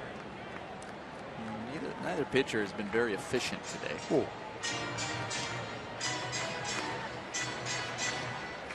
And you get the sense neither's going to be around for very long. Liriano's thrown 80 pitches through the first 3. But has a 3-run home run. And we're tied at 4. There's a strike. 1 ball, 1 strike. Joe Blanton spent a little time with the Dodgers. Is warming up in the Pirate bullpen. There goes the runner. Throw down to 3rd. Not in time. Big jump for McCutchen, his 6th stolen base of the year. Count now 1-2 to Kang. It's a big jump, but AJ gets it there. It almost looks like he might get there in time to get him. If it doesn't short hop Guerrero might have a chance to get McCutchen here if he just if he has to be able to field that cleanly. But it's the short hop that I think just gets it, allows him to slide in there. Mark Carlson, the crew chief, third base umpire, with the emphatic safe call. Meanwhile, it's a 3rd stolen base off Latos today. And the lead run 90 feet away. 2 balls and 2 strikes to Kang.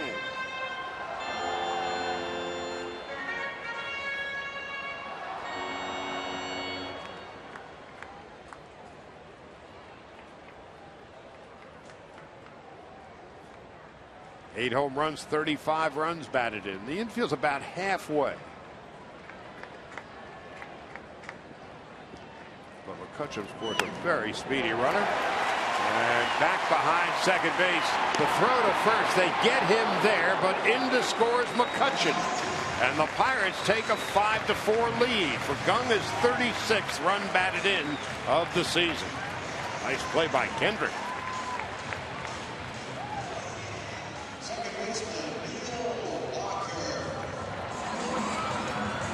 We were talking about the defense. Watch Jimmy Rollins and watch Howie Kendrick. Jimmy was coming in, even though Howie didn't go in quite as far as Jimmy crept in. Get a right-hander, he's probably going, okay, I'll cut it off as a shortstop. But because Howie doesn't come in as far as Jimmy does, he's able to at least get that ball and get the out. 2 gone, and here is Walker. So with 2 out in the bottom of the 3rd, the 2 teams now have combined for 9 runs and 13 hits.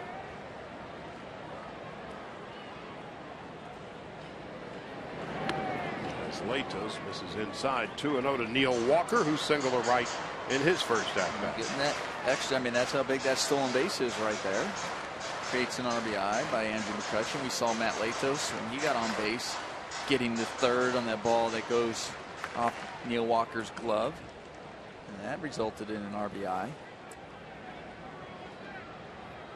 2 balls, no strikes, and Walker, hometown kid, dreamed of becoming a Pittsburgh Pirate.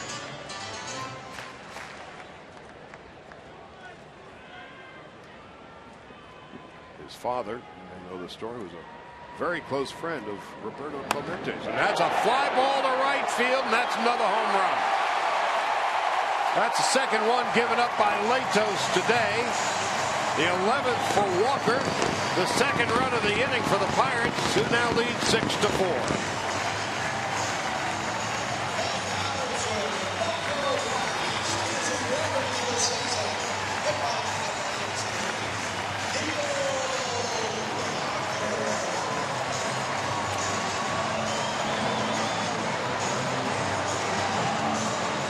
Charlie, we said it early on, Matt Latos isn't really pulling any of these Pirate hitters at the plate.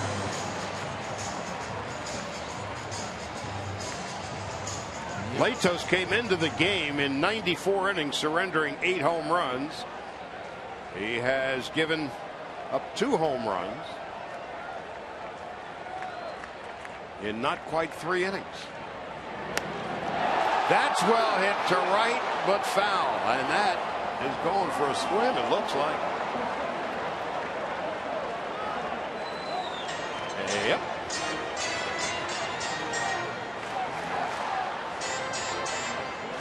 Like it. But it was good. He took the phone out, and the wallet out, and then goes gets it. Into right center field. Kike Hernandez makes a sliding catch, and that'll end the inning. Well, we've got ourselves a good old-fashioned slugfest through 3 innings of play. And a man in the drink. And the Dodgers could use one.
course, his dad had many solid seasons here in Pittsburgh after his time in St. Louis.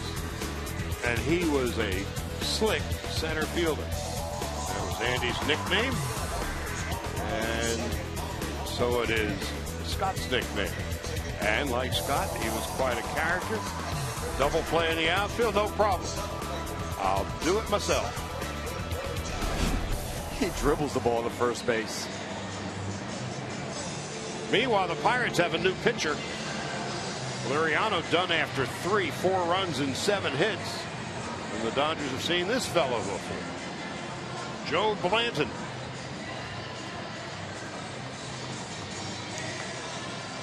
Trade deadline acquisition. Came up with the A's and the Phillies. Dodgers, Royals, and now in Pittsburgh.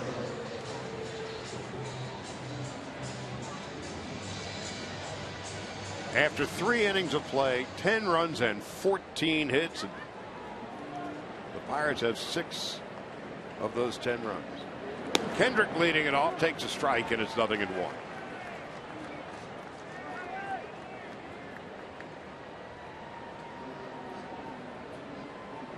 Latos, it's been a struggle for him, as it was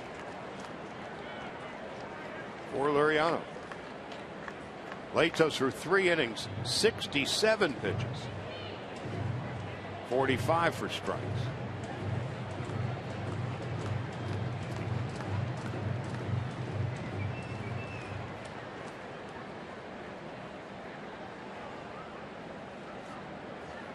Blanton deals, and Kendrick fouls it back.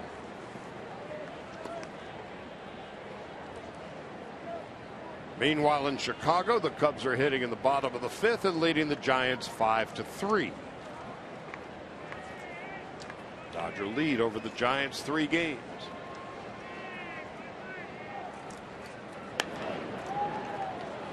Kendrick fouls it off. Gonzalez on deck and Van Slyke to follow.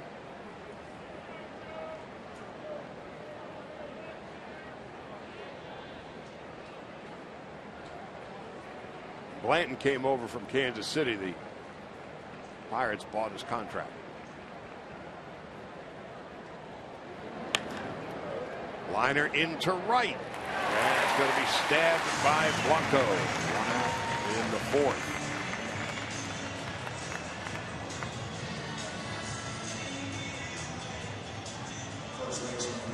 4th. Adrian Gonzalez singled in a run, and his last at-bat was hit by a pitch in his first plate appearance.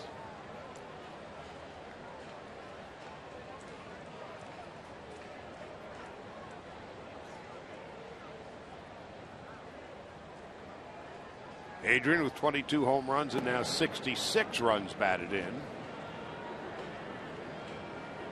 9th in the league in RBIs, 6th in the league in home runs, 4th in the league in doubles.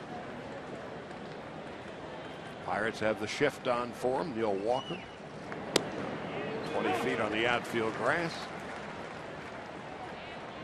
1-1.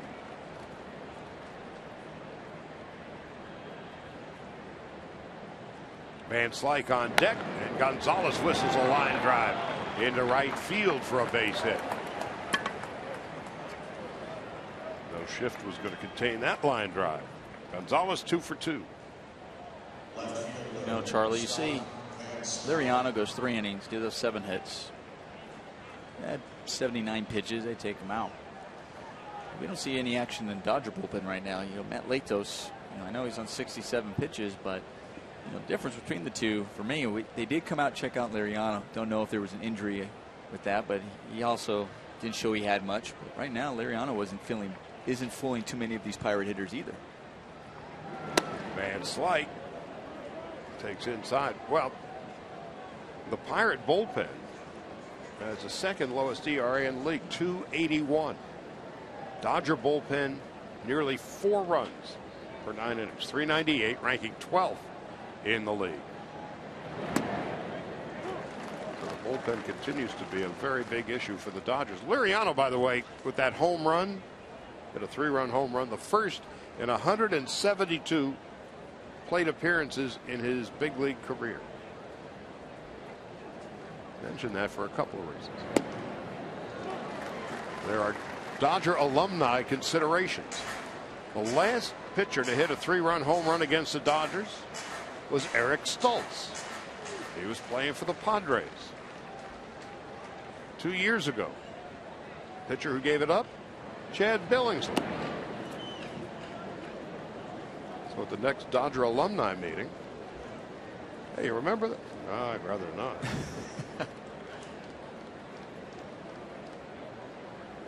So the Pirates 6-4, 1 out. Van Slyke is 1 for 2. Blanton deals, and Van Slyke way out in front. And he is done.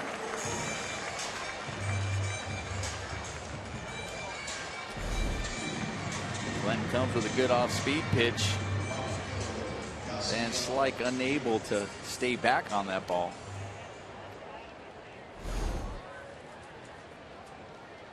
Now it's up to Puig.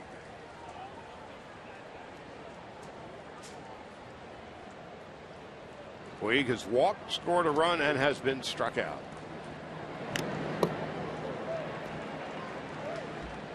At $1 million swing. Yeah, those are what are frustrating as a hitter. When you know you're struggling and you're also working on things, and you get a pitch you should handle, and you foul it off.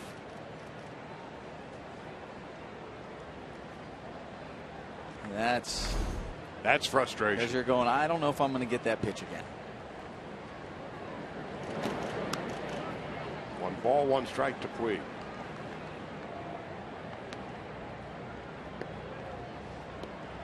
Yasiel with 8 home runs, 29 runs batted in. Joe Blanton, the 34-year-old right-hander out of Tennessee.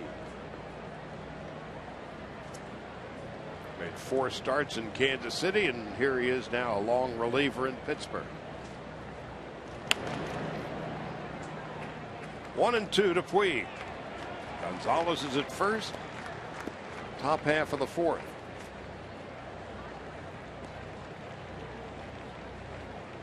Dodgers with a run in the first, a run in the second, and 2 in the third. The Pirates 1 in the first, 3 in the second, 2 in the third.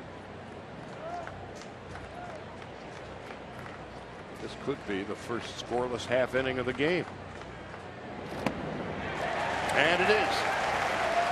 Puig down on strikes, no runs, and 1 base hit after 3.5. Pirates 6 and the Dodgers 4.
Choose Nissan today for great offers on our most exciting lineup ever. Shop at ChooseNissan.com. When you ask folks around baseball, one of the most picturesque ballparks in the game, this is high on the list. PNC Park, built in 2001, capacity of about 39,000. The outfield down the left field line, 3 1/4. Power alley in left center, 389. 410 to the deepest point of the ballpark, 320 down the right field line. The fence from left field to left center, 6 feet high. From left center toward the out-of-town scoreboard, 10 feet high. And then the right field fence, 21 feet high. That's no mistake. 21, of course, in honor of Roberto Clemente. This is Cervelli leading it off in the bottom half of the 4th inning. The Pirates 6-4. And Latos' 69th pitch. There has yet to be a 1-2-3 inning in this game. The Dodgers in the top of the 4th, first time either side held scoreless in a half inning.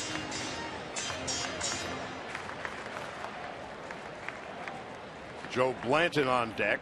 Liriano chased after 3, 4 runs and 7 hits. As Latos delivers a strike, 2-1.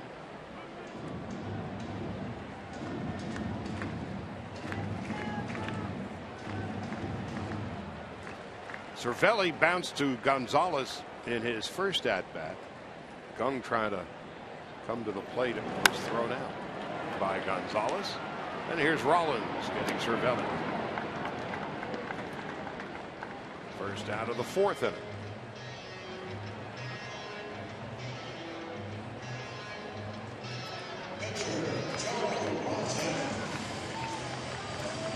Charlie, that's the 40th batter that Matt Latos has faced as a Dodger, and he only has 1 strikeout in those 40 batters.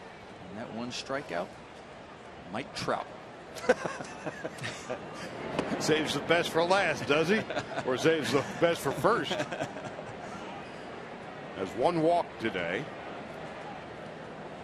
And here is Blanton batting for himself.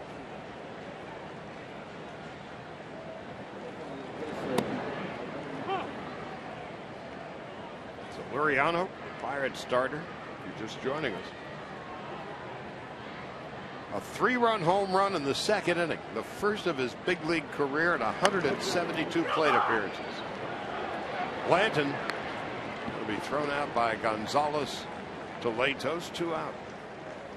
And be one of the first 40,000 fans in attendance this Monday when the Dodgers host the Washington Nationals and pick up your Fernando Valenzuela pin, the 5th in the Cy Young Pin Collectors Series presented by 76.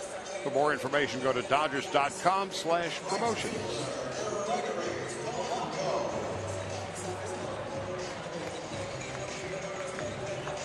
Here's Gregory Polanco, who has walked, got aboard on an infield hit, and stolen a base. 6 runs and 7 hits for the Pirates, 4 runs, 8 hits for the Dodgers. Dodgers have already left 7 men on base. Left 7 last night. On Tuesday, left 13 men on base in Philadelphia. 12 on Wednesday. The Dodgers have had many a scoring opportunity, but hitting in the clutch has been a bit of a struggle on this road trip. No balls and a strike to Polanco.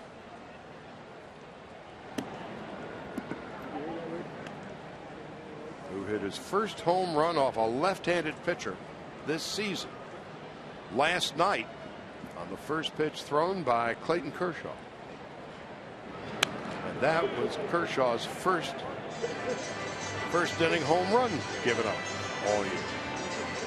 And with that one mighty wallop, the 37 inning consecutive scoreless streak came to an end.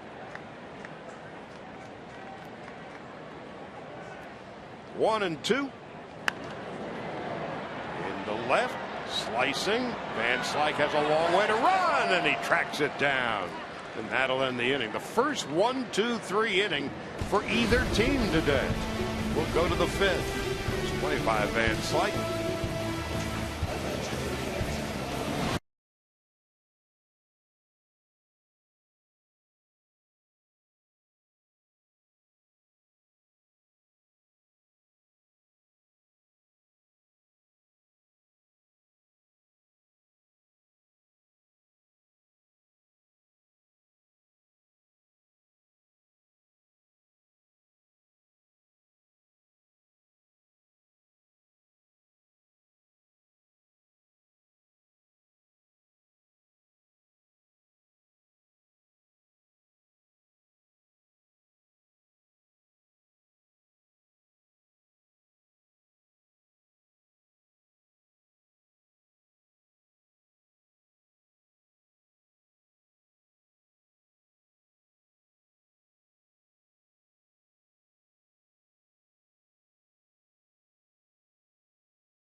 Here in center field in the third inning. Cracked his fourth home run of the year. A two-run shot over the wall and straightaway center. It's the Argo top tier play as we go now to the top half of the fifth.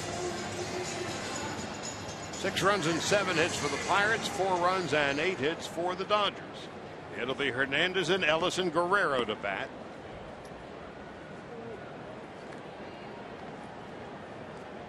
Blanton spent a couple of years with the Dodgers.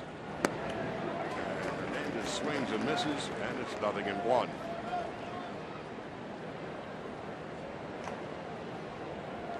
Well, there's Pedro Baez. Latos due to bat fourth in the inning. And a backhanded stab off the glove of Ramirez. There'll be no throw. It'll probably go as a base hit. That was whistled off the bat of Kike Hernandez.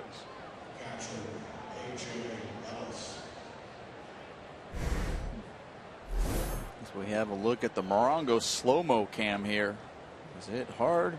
You can get the glove down. If they give that a hit, no, they give it an error. Yeah, yep. I can see that after watching that replay. I can see that being an error. Just didn't get the glove down enough. Well struck by Kike Hernandez, and now here's A.J. Ellis. Blanton in his second inning of relief. Ellis swings and misses, and it's 0-1.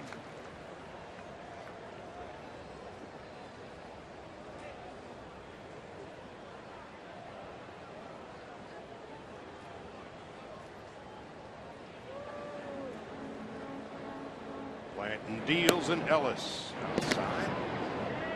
Down to first, and Hernandez back standing up.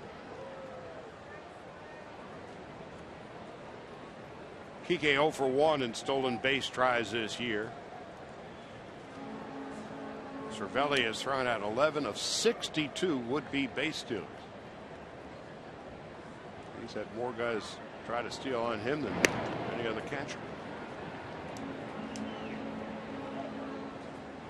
Dodgers picked up Joe Blanton 2012, right after the trade deadline, for a pitcher by the name of Ryan O'Sullivan.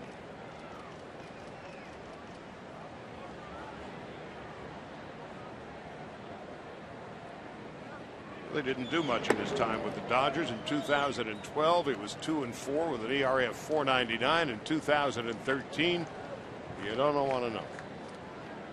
He was 2-14 with an ERA of 6.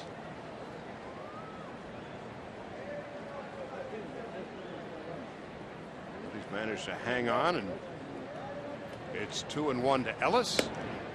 Take the strike, 2-2.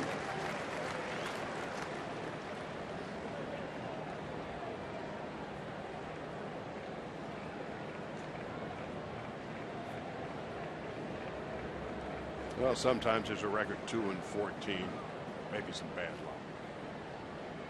But 2-14 and an ERA 6, not so good. Well, you're always wondering what's the run support like. But when you have an ERA of 6, you're like, you're not even worried about it. You don't even raise that question. Move on, next case. 3-2 to Kike Hernandez. Or, I'm sorry, to A.J. Ellis with Hernandez at first base.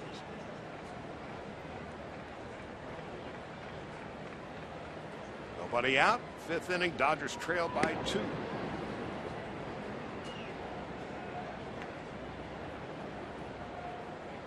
Ellis, as you know, walks a lot. He's walked 15 times this year in 110 plate appearances. Hernandez goes. It's inside, ball 4. Now the Dodgers have first and second and nobody out.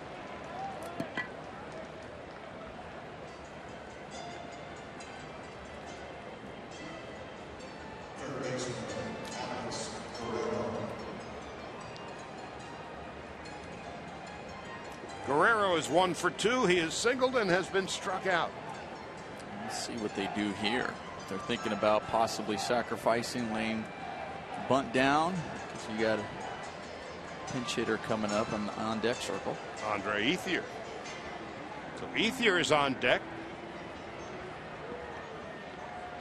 Guerrero is 1 for 2.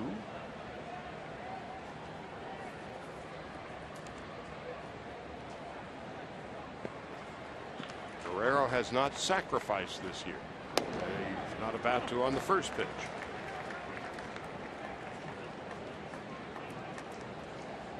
First pitch, swinger, aggressive. Mad at himself that he looked like he was thinking too much there. Gets a fastball and lets it go. Slowly hit to third. On to Walker. Safe at first. First and third, 1 out. Ellis a clean hard slide at second base.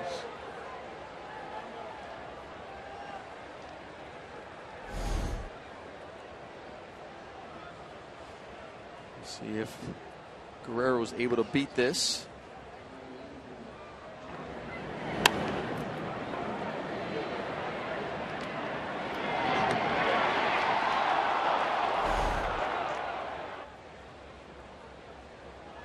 Pirates are thinking about it.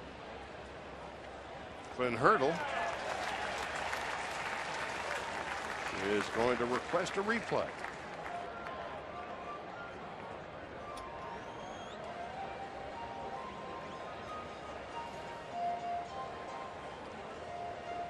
Guerrero, who's not exactly a burner.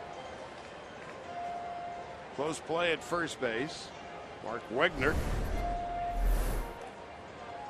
made the call. Mark Carlson is the crew chief. I think he might have gotten. I think ball might have beaten him there. You know, they're looking at to see if it was the ball of the interior of the glove prior to his foot hitting the bag. And I'm telling you, that right there, foot's still not down. If it's in the interior there, it might have just got him. Close. Well, there are 39,000 umpires that disagree with the one who made the call.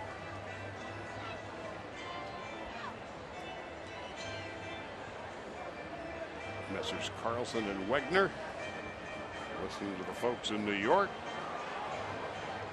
gathered around their big screens and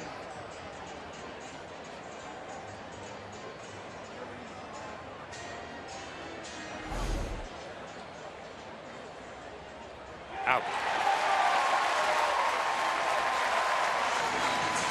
One of the things, umpire body language now after they remove their headphones, and if they point, then you know that the fist is coming next. And so Guerrero ends up bouncing into the double play.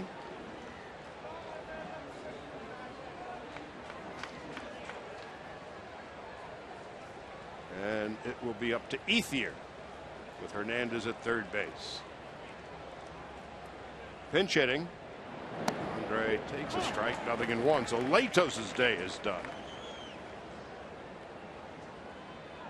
And he had a struggle. 6 runs and 7 hits. 1 walk, no strikeouts. Gave up 2 home runs. And leaves as the loser at the moment.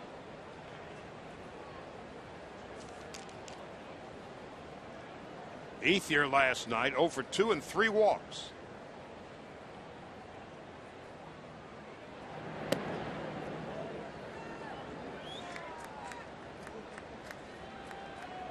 Two balls and 1 strike.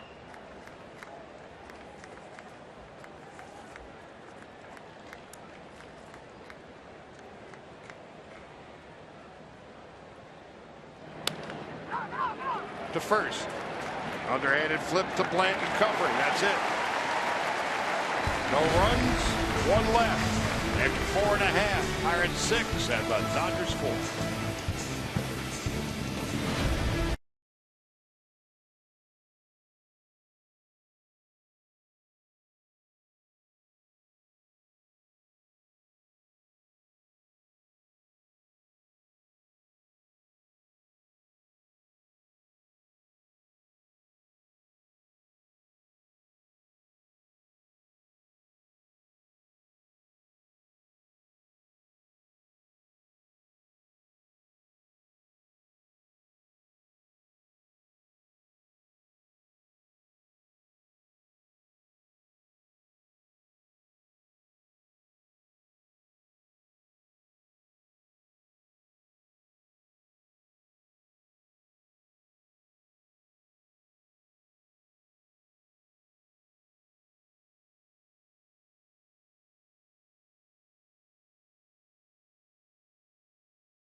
Light, cold, hard facts.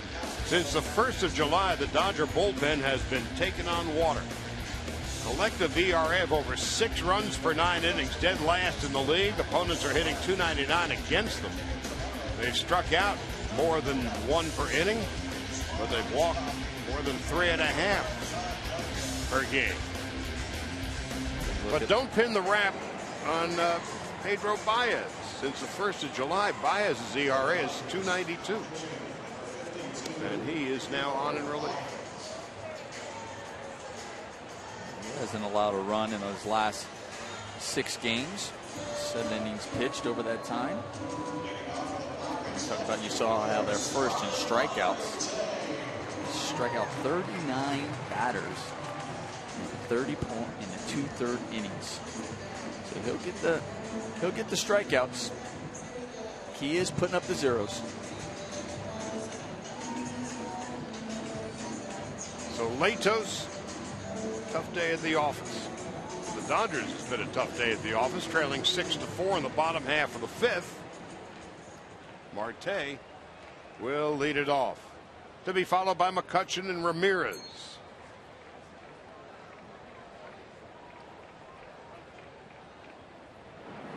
Back in the 1st inning, when we got a hint that this game would take a turn for the strange, Polanco led off and walked. Marte appeared to line a single into right field. It was barehanded on one hop by Puig, who would throw Polanco out at second base. Marte would arrive safely at first. Your basic 9-4 play. He'd get to second on a stolen base.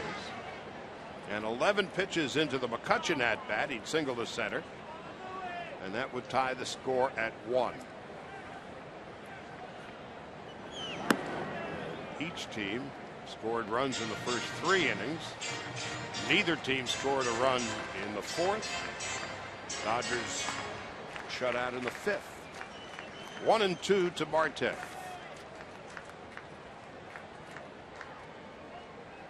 286, just foul.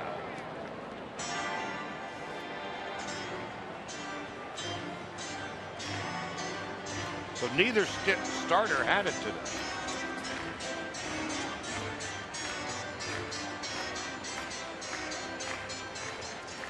But Liriano, a 3-run home run, first of his big league career, hitting .070 this year. That 3-run shot, the Pirates lead by 2. Baez 2 balls 2 strikes to Marte.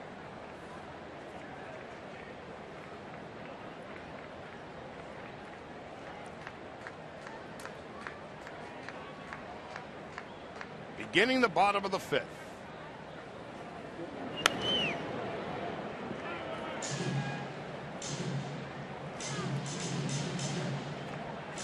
In Chicago, they're beginning the top of the 7th.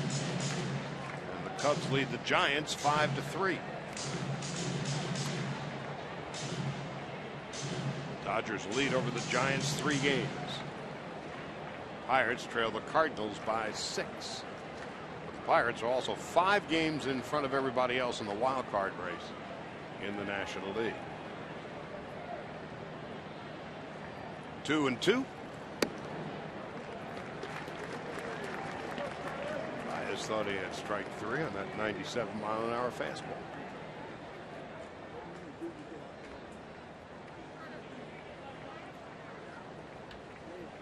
Marte 13 home runs and 56 runs batted in.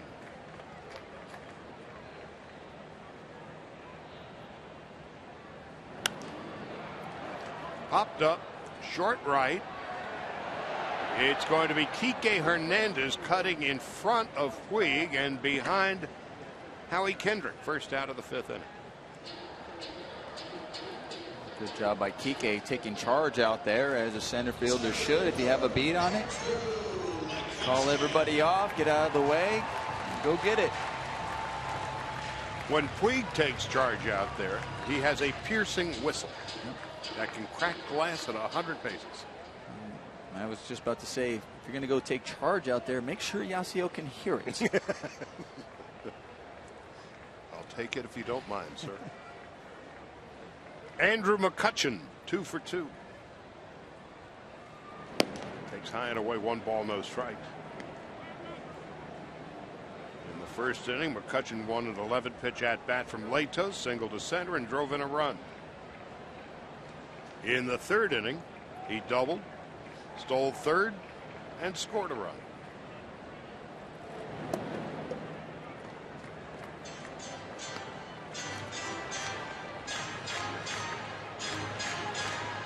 McCutchen up to 298 now with 16 home runs and 69 runs batted in. Ramirez on deck.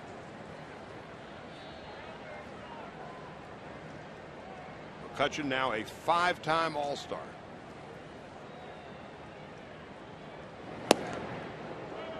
Late at 98. 2013 Most Valuable Player. He's won the Silver Slugger Award 3 years in a row.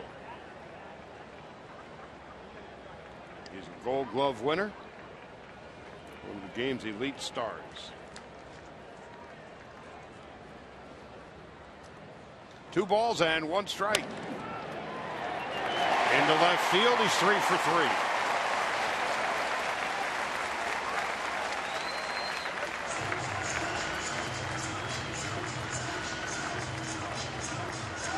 First round pick of the Pirates back in 2005. Jimmy almost comes up with this ball. Sharp hit ball by Andrew McCutchen. Just couldn't come up with it. But you throw into the mix the speed of McCutchen, he was going to throw him out Yeah. anyway. And with that, Andrew McCutchen now has 1,100 major league hits. What a talent. Now Ramirez stepping in. 0 for 2. Bounced into a double play and bounced to third. Drilled to left and deep, and it is high off the wall. McCutchen's on his way to third, throw to second base, and Ramirez is out. Terrific throw by Van Slyke. Now there's 2 out, and McCutchen at third base. We see this so many times by Van Slyke. This ball was crushed by Aramis Ramirez, and it just goes off the top of the wall. But Van Slyke plays this perfectly off the wall, and then a perfect throw. Perfect one-hop throw to second base. You know, we see Yasiel. He's out there so often. We get to see how accurate and how strong his arm is. But Van Slyke does the fundamentals so well. I think to me, he's often underrated out there, often overlooked at the things he does. That was his 7th outfield assist. 2 out, and here's Gunn taking a strike. 0-1.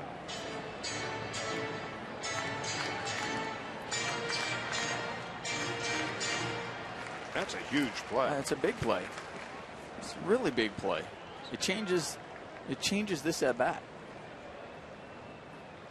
Instead of 2 out and a runner at third, it's second and third and 1 out. Foul back. So Baez, if he can get Gung, and that's not an easy task, as we've come to find out. 1 for 2 today, and get out of the inning. Gung was 2 for 4. A walk and a run scored last night. McCutchen 3 for 3. He's at second base. At third base. Oh, no balls and 2 strikes.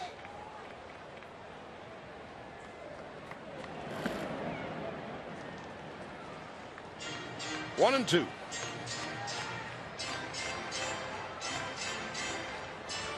Neil Walker on deck.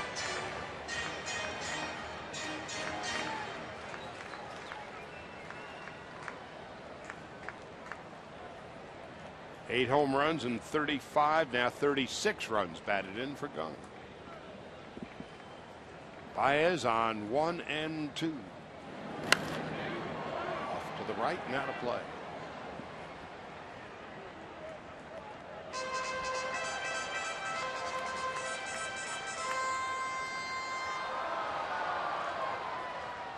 Last 18 games, Gung is 26 for 66. That's .394.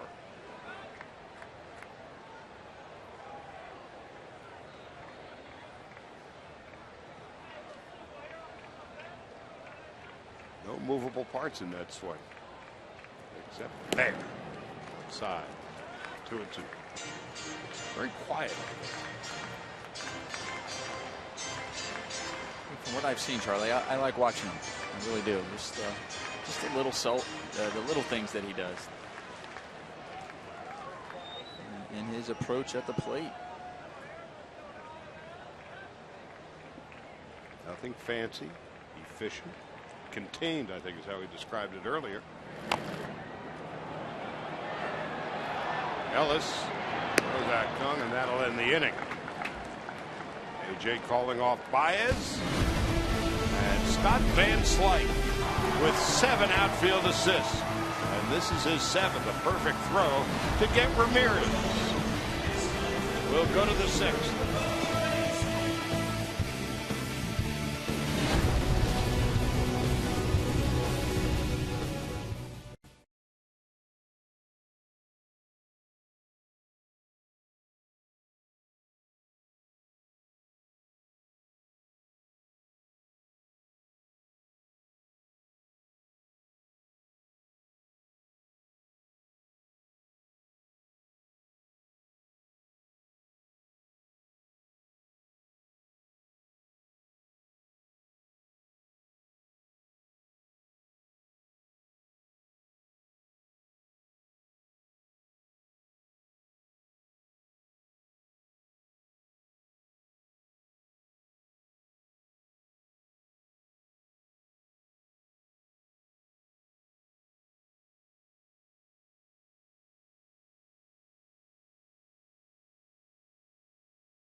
resurgent Jimmy Rollins. We have numbers to prove it. And those last 23 games there, you see the average creeping up, 270. The on-base percentage has gone up, and the slugging has gotten way up. Just like to see the fact that he's been also thriving in that leadoff spot. He is 1 for 3 today. He's got a hit in 8 of his last 9. And in his last 14 games, hitting .340 with 3 home runs and 6 runs batted in. And had a wonderful return to Philadelphia this week. Rollins leading it off and taking a strike, 0-1.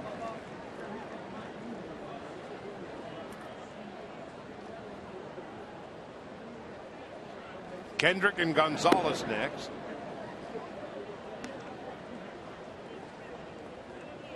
Owen is first introduced by Dan Baker, a longtime PA announcer in Philadelphia, on Tuesday. Grounded foul. It was such a theatrical entrance. And then the fans in Philadelphia gave him that long and lusty standing ovation. Then the tip of the cap, not once but twice. Game 2, first at bat, big ovation. Game 3. What a beloved figure he was in Philadelphia. 2-2. I asked him a while back, how is it that he was able to conquer the fans of Philadelphia? They loved him, he loved them. And Phillies had a tough down to do business. Rollins had been struck out for the 3rd time, and he said, I approached it as if me, the player, I was the employee and they were the employer, and I wanted to please them. And that was how he approached it. And he said that was the understanding in a working class community like Philadelphia, how it worked for him. Make any sense? Yeah, it definitely does. Makes a lot of sense. When I played in Boston, it was I also tell people that go there, players that go there, I said they respect you when you run and you play hard, because the people there, they work hard, and that's their moment, so they would expect you to do the same, and when you do that, they appreciate it. And Philly, same way. Jimmy played the game right, plays hard, runs the ball out, and they appreciated that. Well, Boston and LA are many, or I'm sorry, Boston and Philadelphia are many things. Laid back ain't one of them. Kendrick retired.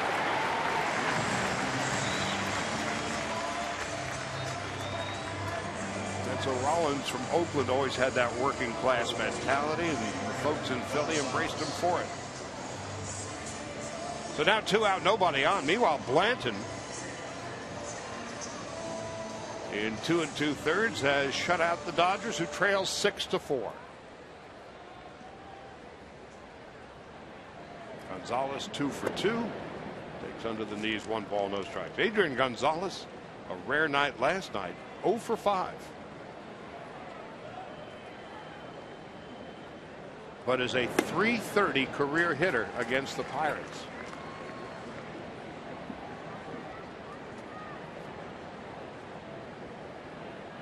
Van Slyke on deck. Pirates with the shift on. And that one had teeth on it. Young had little hope for that one, and that's the 3rd hit of the day for Gonzalez. Yeah, Gung just hoping he could get a glove on it. Otherwise, he's happy that it goes by him, because if he gets in front of that, that smokes him. That just eats him up. Watch this one. I mean, he had that hop, especially right off the dirt, going in the outfield. He'd be drinking soup for a month. Gonzalez 3 for 3. Van Slyke coming up. And Ray Sears, the pitching coach, is going to go out and have a chat with Blanton. Pirates now just getting somebody warmed up.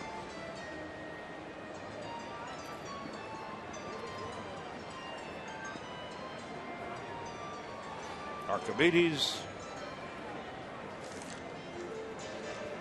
Caminero. Easy for me to say. One thing that he does easy, it seems like, is throw 100 miles an hour. You can get it up there.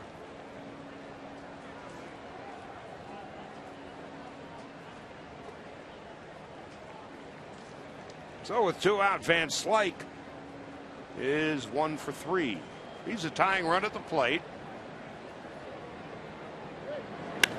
And into center field, McCutchen heading back. And on the warning track, he'll make the catch, and that's going to do it. Well hit, but short. No runs and 1 hit after 5.5. Pirates 6 and the Dodgers 4.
Six to 4. Clayton Kershaw in his start last night took a couple shots to the foot, one in the field and one at the plate trying to get the bunt. And I spoke with him after the game. He said didn't feel too good, but he should be ready for his next start on Wednesday. And then this morning, Charlie, when I spoke with Don Mattingly, he said he talked to Clayton this morning and that he's sore, but he's feeling okay. Kershaw was such an anomaly last night. It was the first inning home run he gave up all year. Of course, he had the 37 consecutive scoreless streak, snapped on the first pitch of the game on the home run by Polanco. Now think about last night.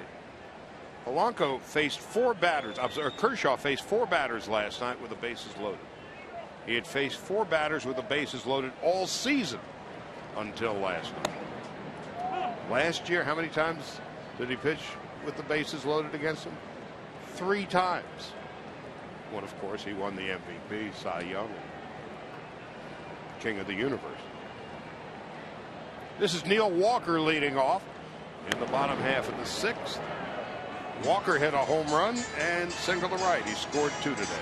And with all that, we do hope his foot's okay.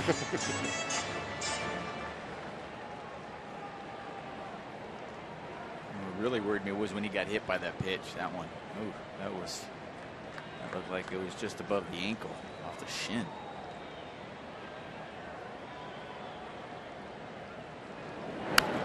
Walker fouls it back. Bottom of the 7th at Wrigley Field, and the Cubs lead the Giants 5-3. Giants are struggling, and of course they've lost Mike Leake, hamstring, DL. If they know when he's coming back, they ain't sharing. No balls, 2 strikes. Baez in his 2nd inning of relief.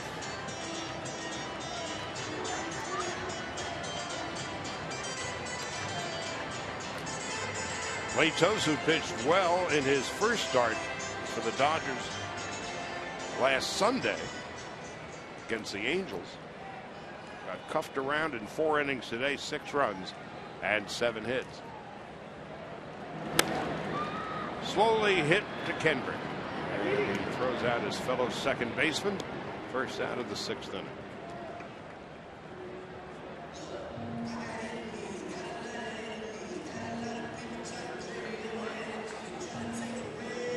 So making his way to the plate now, last night's hitting hero Pedro Alvarez.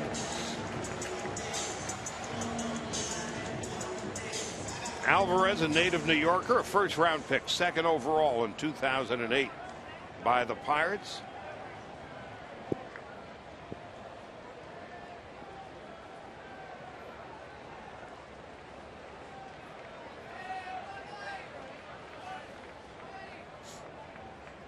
"15 home runs this year, fouls it off to the left, and it's 0-1. In 2013, Alvarez, 36 home runs, 100 RBIs. But he's never really hit much for average at the big league level. .235 his career, and that's exactly where he is now. But he was one of the first to come out of Vanderbilt, which now is producing major league stars every year, it seems. They had the first pick this year. They had a lot of high picks this year. Yeah. Sonny Gray, David Price. No balls and 2 strikes. Alvarez tagged out. First strikeout for Baez. There's 2 gone. First strikeout for Baez. It's the first strikeout for the Dodgers today. You played, obviously, great at Georgia Tech. Still a big fan of college baseball. How is it that every once in a while, suddenly a school seemingly comes out of nowhere to become a college baseball powerhouse? I'm thinking years ago, Maine, when Mike Bordick was there and some of those fellas. And Vanderbilt now is churning them out one after another. And a ground ball to short. Naturally, bring it up with 2 out. We'll talk about it when we come back for the 7th inning. Hernandez and Ellis gives you time to think. 6-4 after 6.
November 9th, 1965, Sandy Koufax in the perfect game against Henley and the Cubs.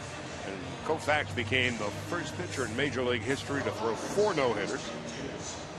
Thursday, August the 13th, this coming Thursday.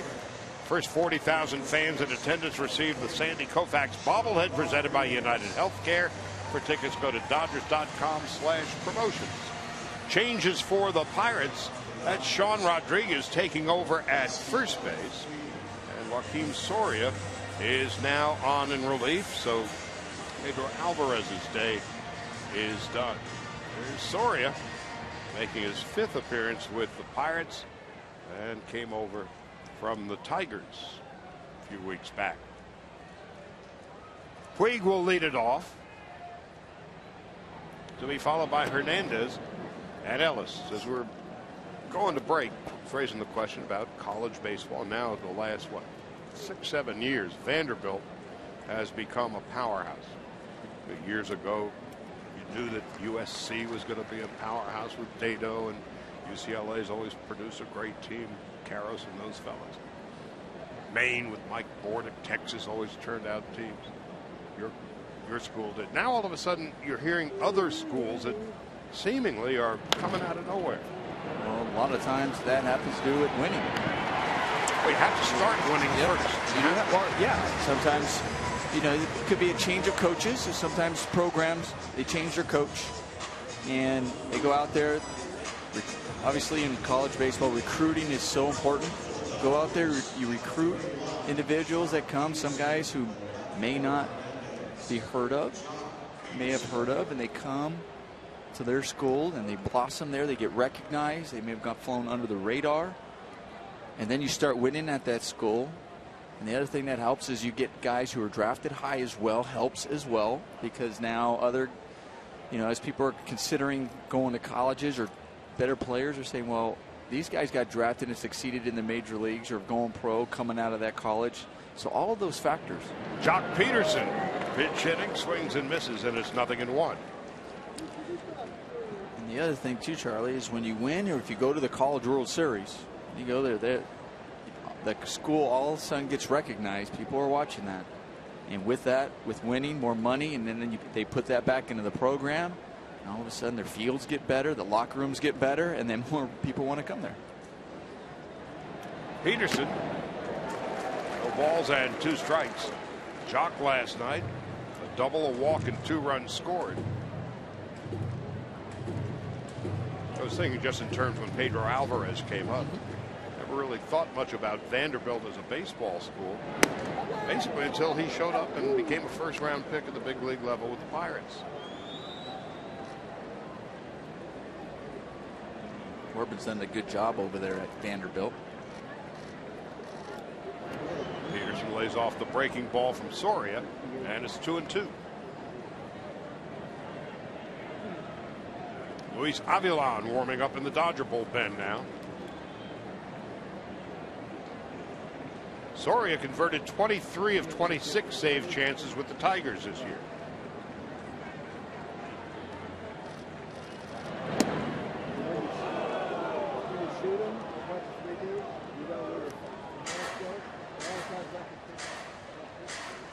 Way back in 2001, Soria was a free agent signing by the Dodgers.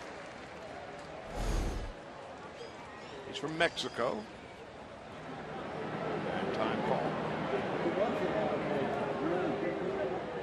Then leaving the Dodger organization, he pitched in the Mexican League.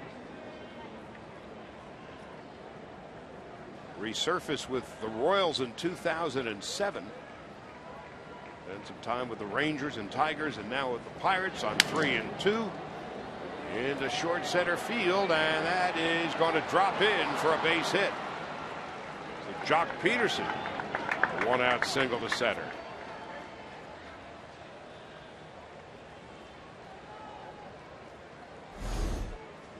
Well, Cervelli won a fastball down and away. He's already set up there. And this one for Jock Peterson, mishits it. Lucky for him, falls some outfield grass. So Yasmani Grandal is going to pinch hit now for A.J. Ellis.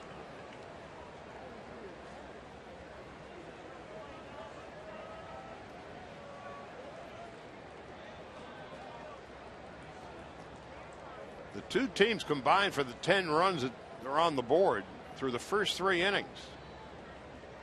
Hasn't been a run scored since. Grandal 0 for 5 last night. Takes a breaking ball for a strike, and it's 0-1.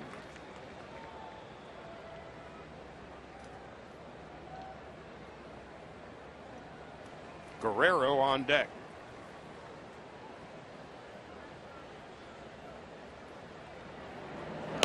Inside.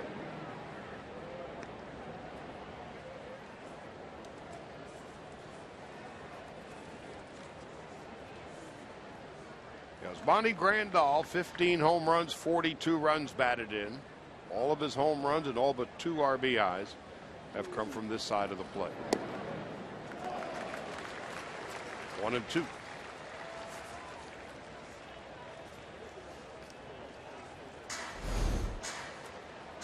This pitch was called a ball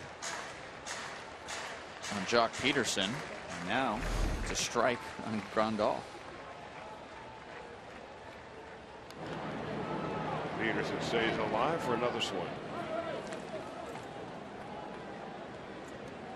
Or Grandal, I'm sorry.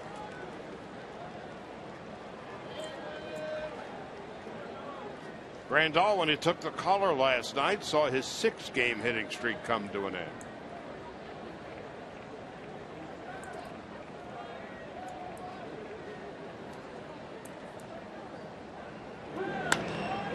To second base.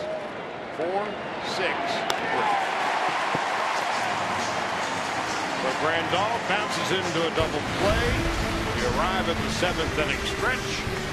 The Pirates leading the Dodgers 6-4.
Dodgers make some changes as we head to the bottom half of the 7th inning. Jock Peterson, who came in to pinch hit, stays in the game in center field. Yasmani Grandal, who came in to pinch hit, stays behind the plate.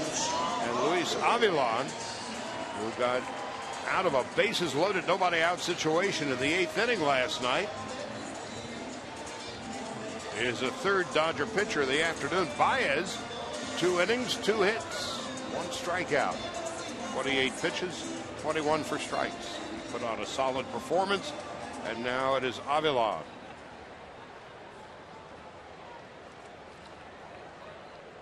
And Sean Rodriguez leading it off.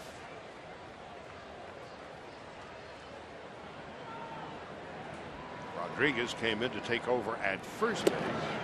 Takes a strike. It's 0-1. Clint Hurdle talking about Rodriguez today. Said, I can put him almost anywhere on the field and know I'm going to get a well above average defender. Started last night at second base, finished the night at first. Starts the day on the bench today. And here he is at first base in his first at bat now in the bottom of the 8th. He made some key plays at second base yesterday early in the game. Made that nice backhand where he flipped to second base. Out of Miami. 1-1. 1 ball and 2 strikes to Sean Rodriguez with Polanco on deck and Marte to follow.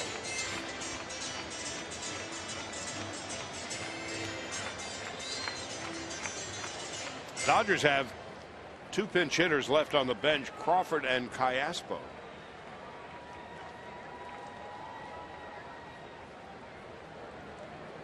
Just looking ahead to the 8th inning, and here's Avilan, the 3rd Dodger pitcher of the day. And Rodriguez down on strikes, 93 and upstairs. Now here's the T-Mobile Data Strong fan photo of the game. Tweet your photo with the hashtag SNLA Data Strong Fan for a chance to be shown in an upcoming telecast. Brought to you by T-Mobile. A young Dodger fan on this overcast Saturday afternoon in Pittsburgh. 82 degrees at game time. Just a gentle breeze at this beautiful 14-year-old ballpark.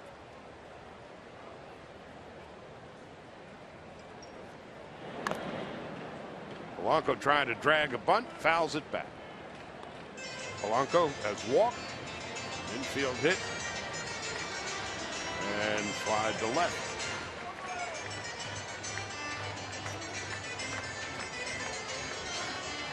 The left-hander Tony Watson is warming up in the Pirate bullpen. Boy, Hurdle's got some good work today out of his bullpen. Joe Blanton went 3 innings, no runs and 2 hits. Soria retired the Dodgers in the 7th. First 3 innings of this game was a street fight. Now it's kind of like the Marcus of Queensberry rules.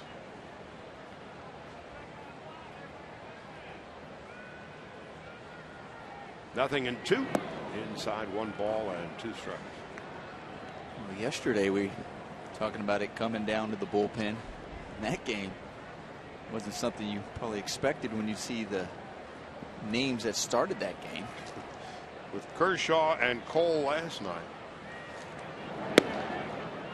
And both subpar performances. So the bullpens were factors yesterday. Been a factor here today.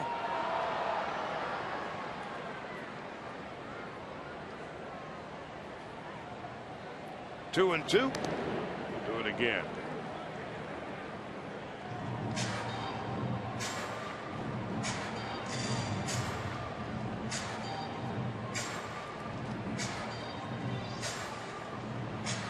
Bottom of the 8th at Wrigley Field, and the Dodgers might want to send a fruit plate to the Cubs. They lead the Giants 7-3.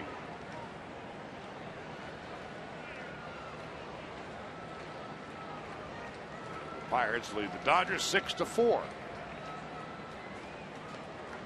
1 out, nobody on in the bottom of the 7th.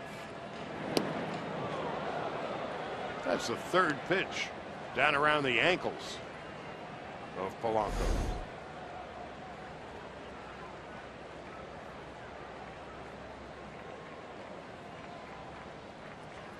So it's a full count with 1 out.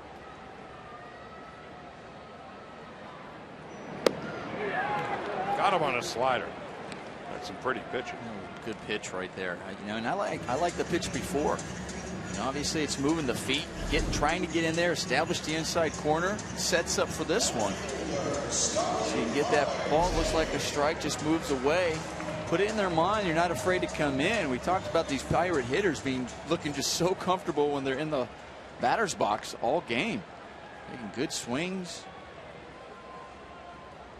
Getting hits and move the feet a little bit, and then you come back with that nasty pitch. Started with a jab and finished him off with a hook. No balls and 1 strike to Marte, who's 0 for 3 and a run scored and a stolen base today. McCutchen on deck. Avilan deals. You know, Charlie, I was saying how bullpen being a factor yesterday, being a factor here. So now across baseball, bullpen's a factor almost in every game. Don't see too many just complete games anymore. So, well, the pitch counts changed everything. Yeah. You know, 100 pitches is basically your over/under. With hitters working counts and so on. I don't know that 6 innings is necessarily a quality start, but 6 innings is about an average start in terms of duration. And Marte gets hit by a pitch. So then if starters are going less and less innings, more reliance on the bullpen.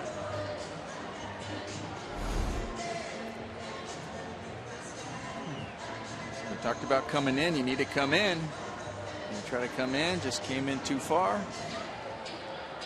If that got him on that elbow pad that he had there. Interesting. It would be interesting to see how the Pirates take that one. Yesterday, Marte got hit as well from Kershaw. We know not that that was intentional by any means. I don't think this one's intentional either, and we'll see. But then again, just because it doesn't seem intentional doesn't mean the other team takes it that way.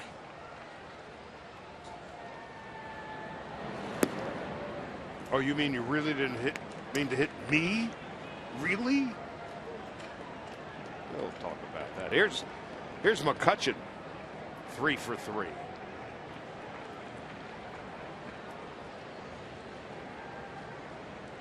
Six for Pirates with 2 out.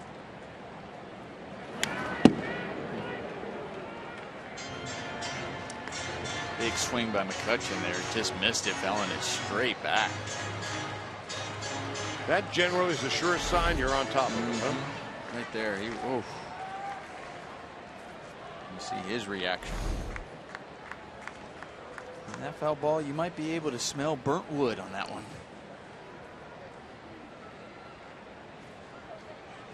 28-year-old Andrew McCutchen, in the prime of a terrific career.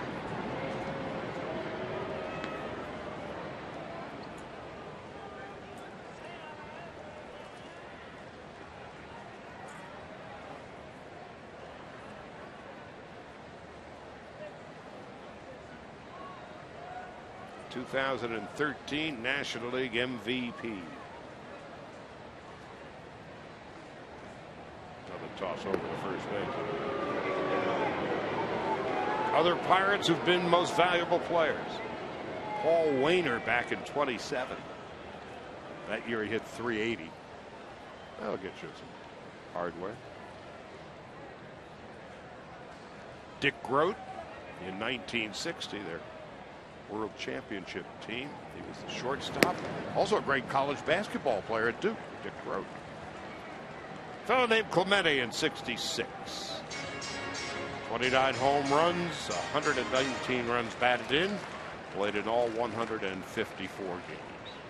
Dave Parker, Willie Stargell, and Bonds 1-2. And then there's McCutchen. On 2-1, way outside and high. 3 balls and a strike to Andrew McCutchen.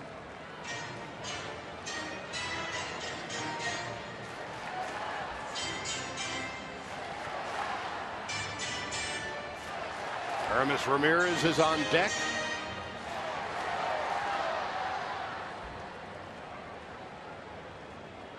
They've gone to the 9th at Wrigley, and the Cubs have a hefty 8-3 lead over the Giants. In the dirt.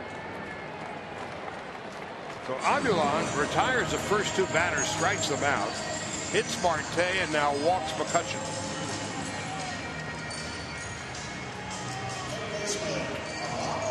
And here comes Aramis Ramirez.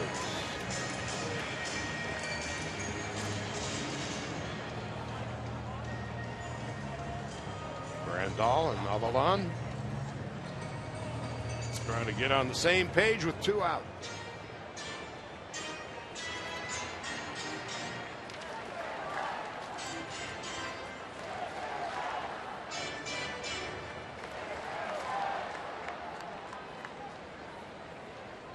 Six runs, 9 hits for the Pirates, 4 runs, 10 hits for the Dodgers. Dodgers have also left 9 men on base today. Now Honeycutt wants to go out and make sure that everybody's on the same page. Here's Joel Peralta.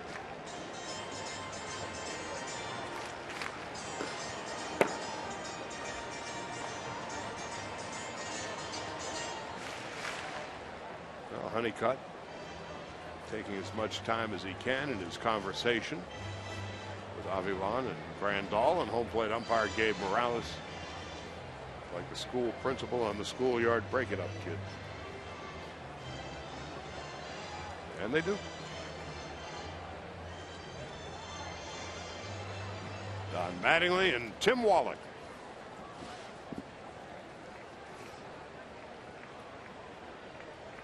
Ramirez today,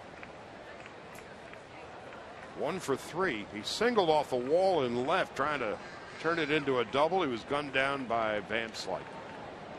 And there's a strike from Avalon. A fastball up at 93.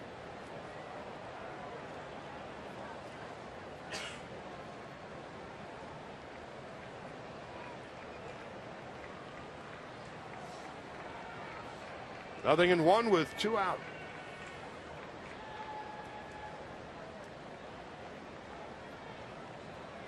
Avilan career ERA is 2.77, all with the Braves until his arrival with the Dodgers a week or so back.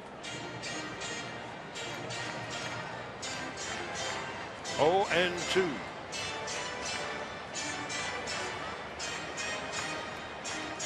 Sun is setting. The lights here at PNC Park slowly but surely beginning to take effect. And now Grandal saying if anybody's going to run, this is how we're going to do it. So now is it a night game, Charlie? That's one of those stats. Such and such does such and such during day games. When does it become a night game? I don't know. It's one of those numbers for the sake of numbers. Avalon missing outside, 1 ball, 2 strikes.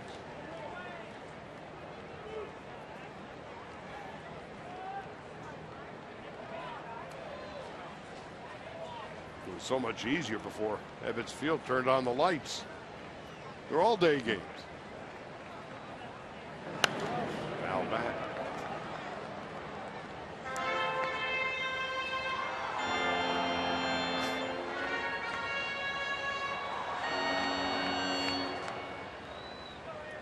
After Avalon struck out the first 2 batters here in the 7th, he hit Marte and he walked McCutchen. Just a beautiful early summer night here in Pittsburgh, where the Allegheny and Monongahela meet. And now Avalon misses. 2-2. These are the times that try pitching coaches' souls. Strike out the first 2 guys, you hit a batter, you walk a batter. Now it's 2-2, and suddenly the 25th pitch of the inning. Marte leading from second, McCutchen from first, and he finally strikes him out. Strikes out the side, just took a while to get there. One of the legends of Pittsburgh, Wilbur Stargell pops. We are family.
On Sportsnet LA is brought to you by Jack in the Box.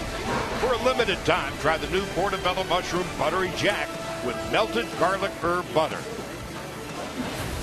Well, you're looking at Pittsburgh gourmet fare. Tremendes. They put stuff on bread, including the fries and more stuff. And this is, when you come to Pittsburgh, that's the stuff you eat. And don't forget the tomato. And don't forget the napkin either, I might add. So you can just have it all. Like, why waste time? Don't be grabbing at different things. Don't grab for the French fries. Don't grab for the... It's all there, all in one. And you get all that fatty stuff.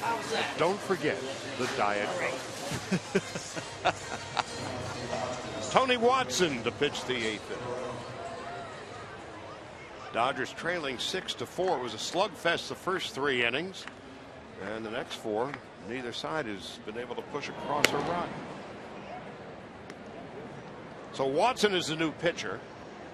Hard throwing left-hander. In his 52nd appearance. Guerrero leading it off. And he drops one into right field for a base hit. So a leadoff single for the Dodgers here in the 8th inning. It's good for Guerrero. He already has a base hit in this one. We talk about he's been struggling lately as well. Well, I like when he hits ball to the opposite field, stays inside that ball. So here's Callaspo to pinch hit.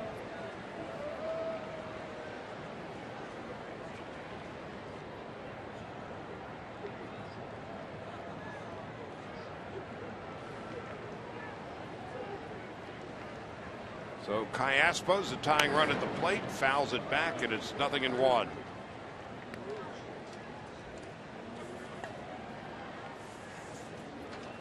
Callaspo, since coming to the Dodgers, a solid .257. Overall on the year, .231.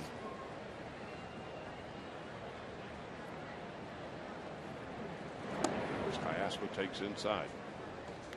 So the Pirates make a couple of defensive moves here in the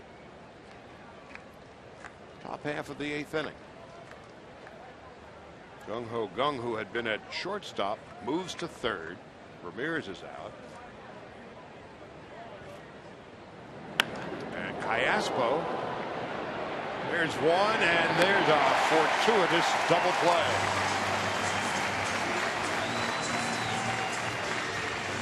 A, it could have gone all the way through to center field. B, it deflects off to the right. And they make an easy double play out of the deal. I mean, this is just unlucky. He hits this ball right back up the middle. See the second baseman playing there a little bit, but he hit it so hard it might have gotten through. But the fact that it gets off Watson's glove just a little bit, slows it down, makes it an easy play for Walker at second base. And 2 out. Now Jimmy Rollins. They've got the shift on for Jimmy. And on the first pitch he sees, flies it to center field, and McCutchen is there. It might have been, could have been, turns out to be nothing. No runs, 1 hit, and nobody left. We go to the bottom of the 8th, and the Pirates are leading the Dodgers 6.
what's coming up ahead on the Dodger calendar, presented by 76.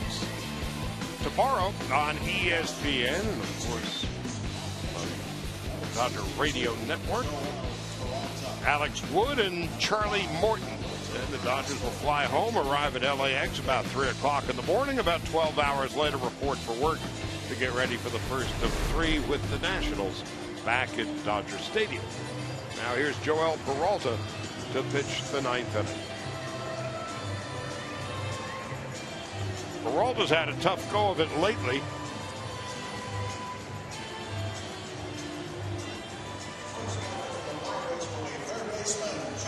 Gave up 2 runs and 2 hits in a third of an inning on Thursday in Philly.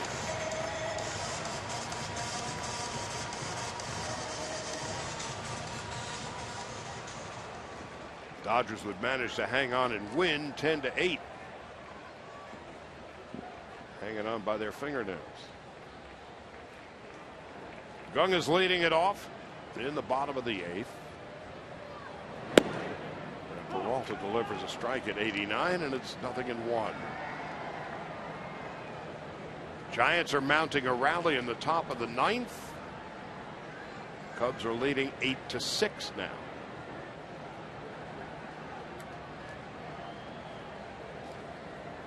Gung today is 1 for 3.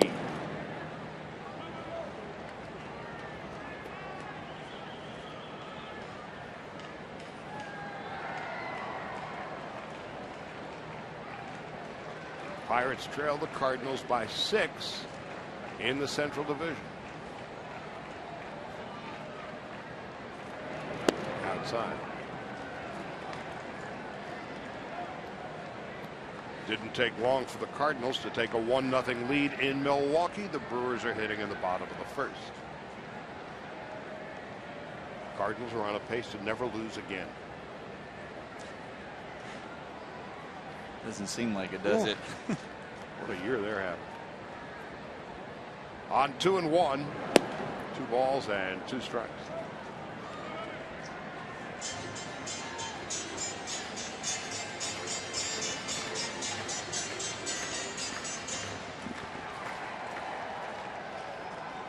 The Yankees getting a little nervous. Toronto shut them out today 6-0. They should. Yeah. Here's the 2-0. 2-2 rather, fouled off to the right and out of play. Count holds at 2 balls and 2 strikes. At this rate, the Blue Jays are going to become America's team.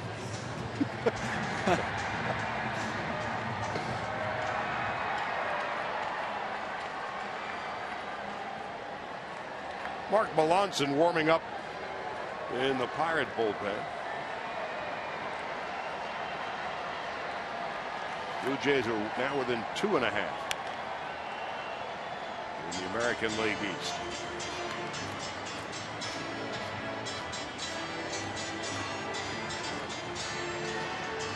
It's one thing about the Pirates, again, we're just seeing them for the 2nd game this season. Everybody sees a lot of pitches. You can't put these guys away. Well, they make tough outs. And early in the season, remember Don Mattingly talking about the Dodgers when they were saying, you know what I like is that they're tough outs. They're giving quality at bats throughout the lineup. Well, that's what this Pirate lineup does. And a diving play by Yasiel Puig, his 2nd splendid play in right field today. One with the arm and one with the glove.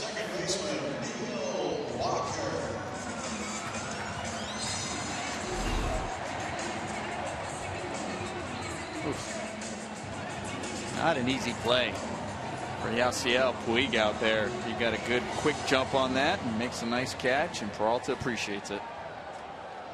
First out of the 8th. Looking ahead to the 9th, the Dodgers will have Kendrick Gonzalez and Van Slyke against the Pirate closer Melanson.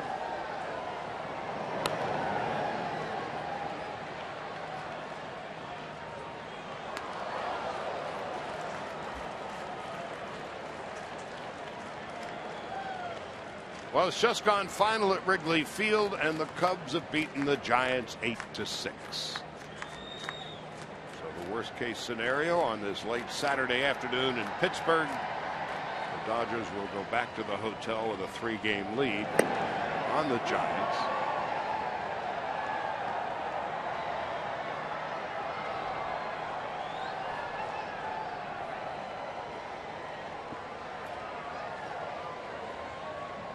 Up to the minute, the standings in the West. This is the 110th game of the season for the Dodgers. Into left center, Van Slyke. 2 out in the 8th. Watch every out-of-market game live or on demand in true HD on over 400 mobile and connected devices with MLB.TV Premium. Real-time highlights, live look-ins, pitch tracking widget, and more. Every night on every device. Blackout and other restrictions apply. Visit MLB.TV for details.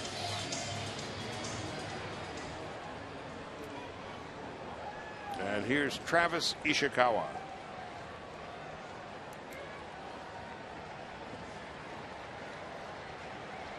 Pinch hitting. He takes a strike, 0-1.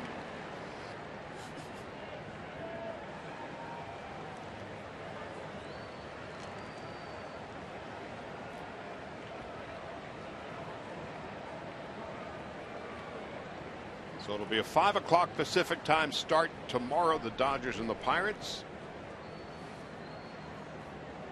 Alex Wood and Charlie Morton.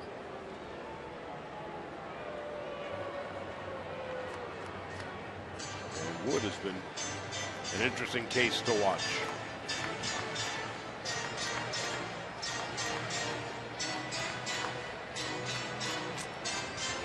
Alex Wood and that funky delivery of his. And efficient. Yep.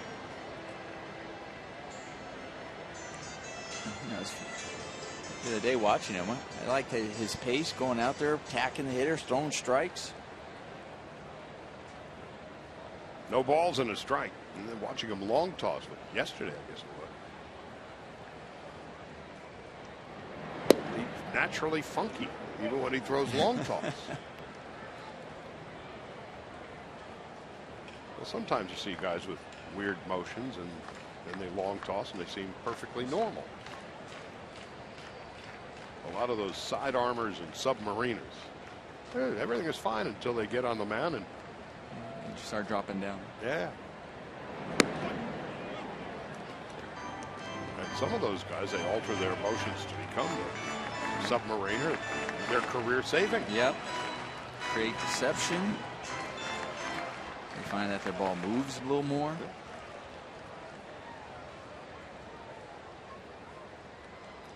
Two balls and a strike to Travis Ishikawa.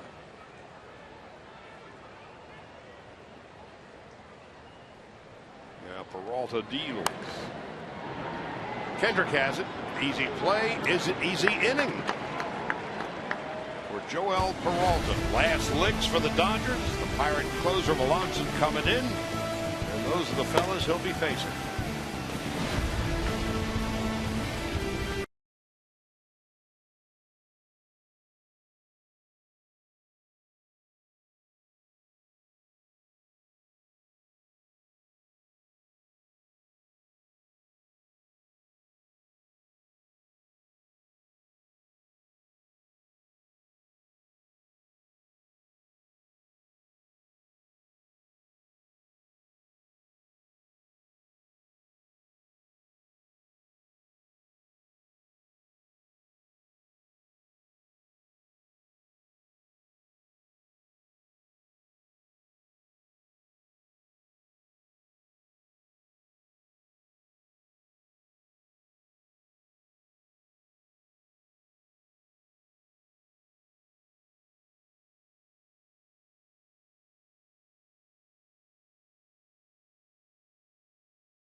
Trying to close it down for the Pirates.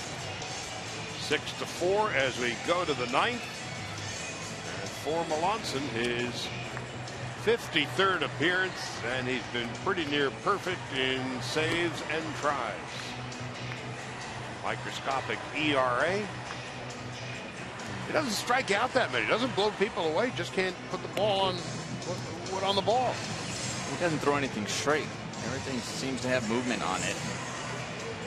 He's posted a .4 ERA in his last 44 appearances.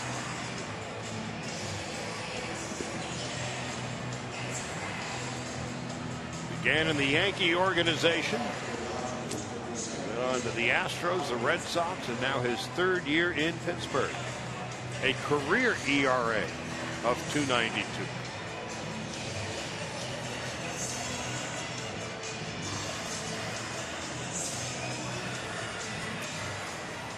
Tony Watson came in, did the job.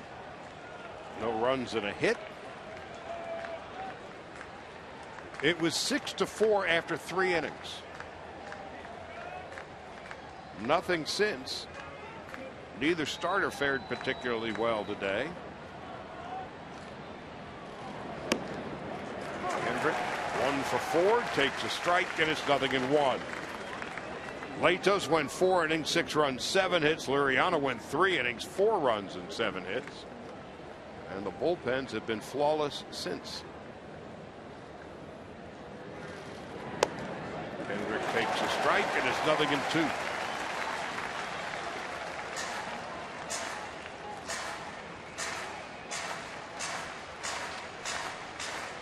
Kendrick at .292. Gonzalez with 3 hits on deck.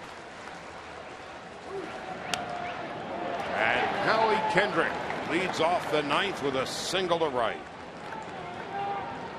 Well, here's Kendrick with another multi-hit game.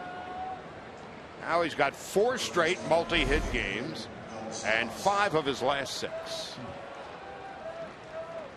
Stays back on the breaking ball. Does a good job. The pitch before was a good cutter. He takes for a strike, and then he gets a breaking ball that's up in the zone. And so I like his approach. Stays inside the ball so well. So Gonzalez is the tying run at the plate. Dodgers have been down by 2 since the end of the 3rd. Gonzalez slashes it foul off to the left. 3 singles and hit by a pitch for Adrian Gonzalez today. At .297, 22 home runs and 66 runs batted in. Van Slyke on deck. Puig to follow. The shift is on for Gonzalez. The outfield deep and straight away.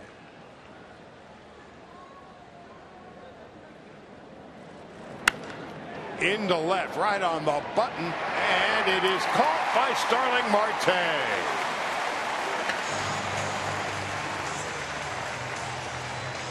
Nothing more Gonzalez could have done about that.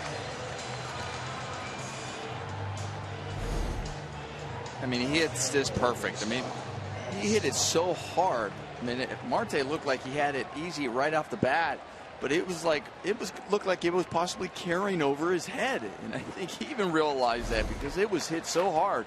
He was able to run that down. Marte, an outstanding defender, also leads the league in assists with 10. Van Slyke coming up. Well, Kendrick led off the inning with a clean single to right. Gonzalez waffles one to left and has nothing to show for it, and Van Slyke checks his swing on a breaking ball, and it's 0-1.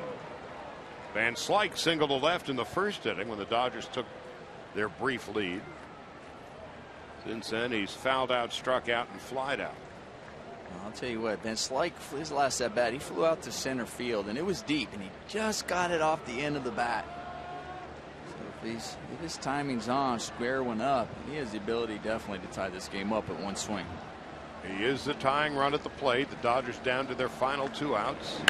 And that's drilled into left center field. McCutchen can't get it. It's going to roll to the wall. Kendrick rounding 3rd. He's on his way home. Van Slyke stands at second base with a double. The Dodgers are pulled to within 1. Pirates 6, Dodgers 5.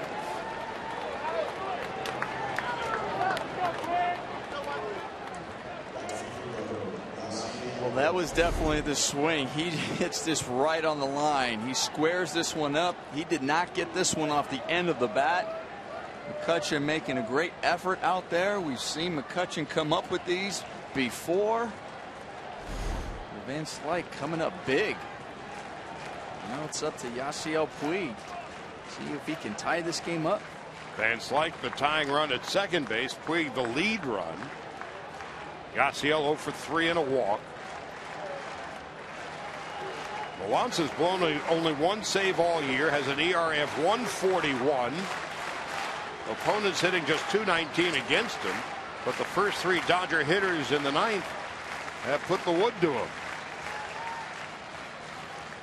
Now for Yasiel, I'd like to see from him, it's not about, he doesn't need to hit a home run here. This is just keep it moving. Just get a pitch you can handle, get a base hit, knock that guy in. Jock Peterson on deck. Van Slyke the tying run at second with 1 out. Outside and low, 1 ball and no strikes.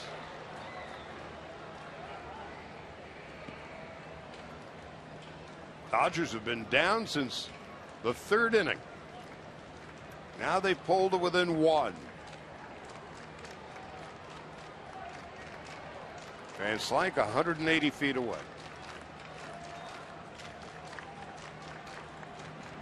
Puig takes up and in. 2 balls and no strikes. Here's the time right now. You're in a hitter's count. When we talk about Puig's struggles, where he has a tendency to be flying out right now, getting a little long. He's in his mind, thinking about trying to drive it to right center. That will help with his timing.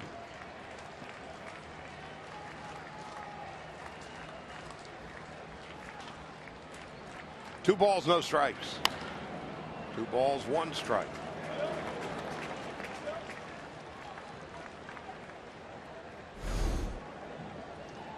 They know he's in a hitter's count, so they go with the breaking ball. Talk about his timing. Watch how out in front he is on that ball. He was just breaking down. But he was being aggressive. He was thinking, all right, saw it. Wants a pitch he can handle. Still has to keep the same mentality of driving it to right center. 8 home runs, 29 runs batted in. Melanson on 2-1 to Yasiel Puig. 2-2.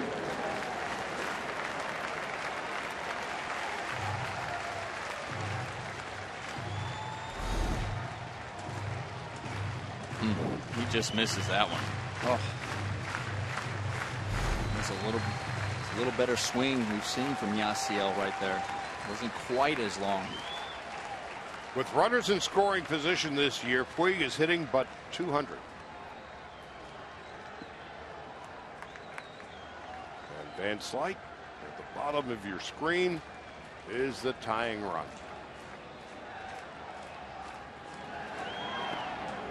3-2. So Cervelli putting his chest protector to work.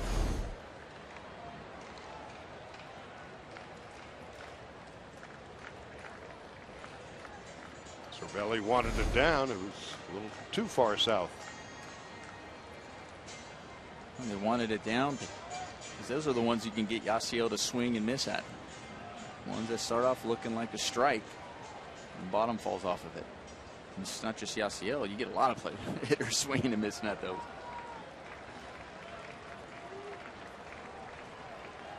Three balls and 2 strikes. One of the game's top closers, Mark Melanson. Dodgers have him on his back foot. The 3-2 to Puig. We'll do it one more time.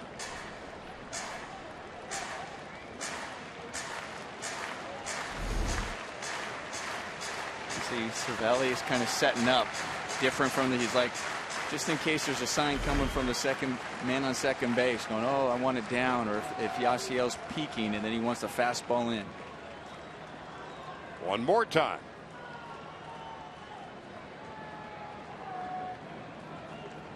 3-2. Ground ball to third. Gong throws it out. Safe! His foot was off the bag.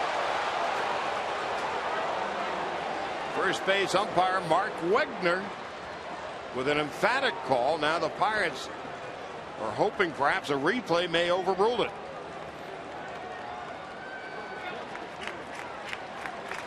Here comes Clint Hurdle.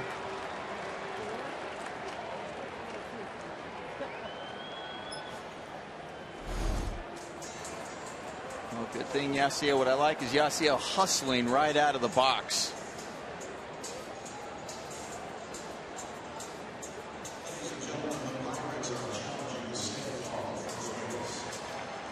Well, let's see if we get a better look at this one.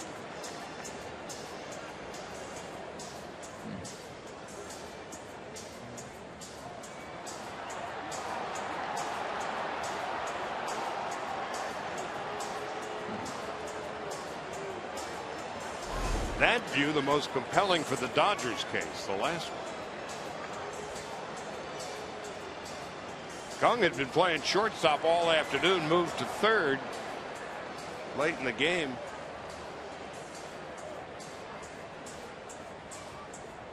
As Pedro Floriban took over at short. Well, this is a huge call coming up. We've had quite a few today at first base, haven't we? Mm-hmm.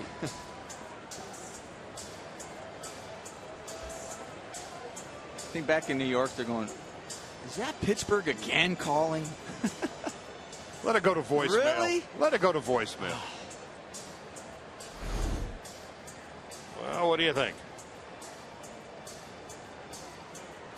Ooh, I think he gets his foot down there before Rodriguez gets his foot down, because there is a moment when his foot is off when he catches the ball. I don't think he gets it back in time. See if there's enough there or to determine them to overrule it.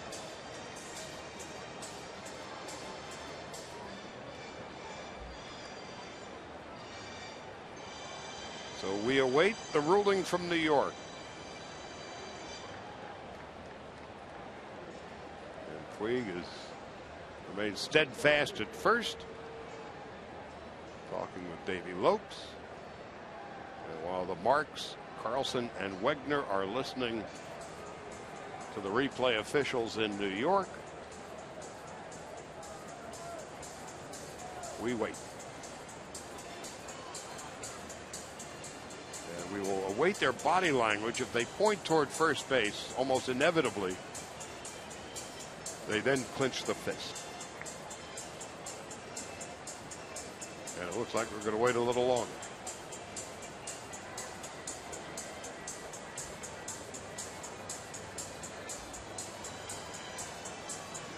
So while all that's going on, Melanson is going to take some warm-up tosses. So it's either first and second with one out.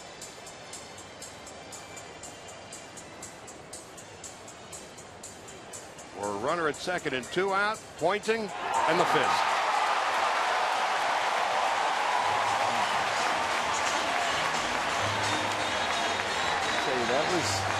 I'll tell you, that was an interesting call, because they're showing the replay here at the stadium.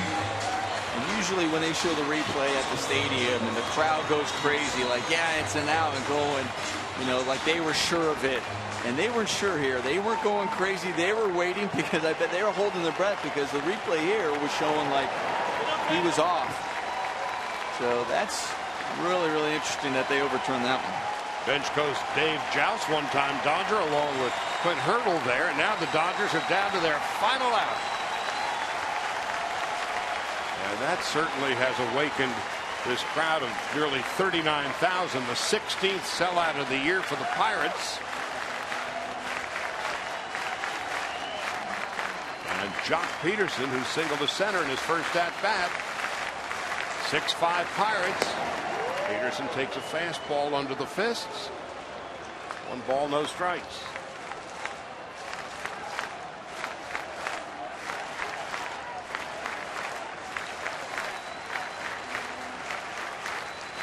Cubs beat the Giants today.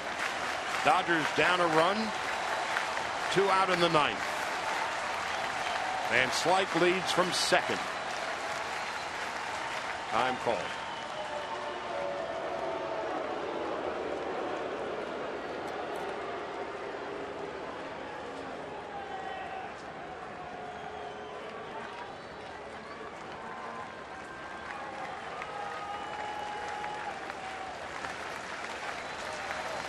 Outfield deep and straight away.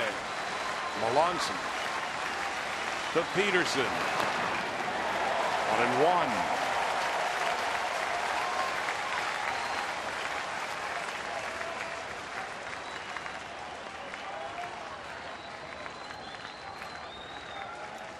Kendrick led off the inning. Single to right. Gonzalez lined hard to left. Van Slyke would double home Kendrick. Puig out on that close play at first. That leaves Van Slyke at second with 2 outs.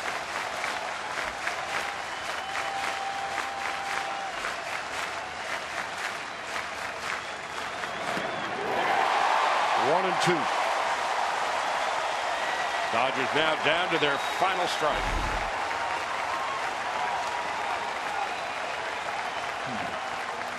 Up in the zone, and he just swings underneath it.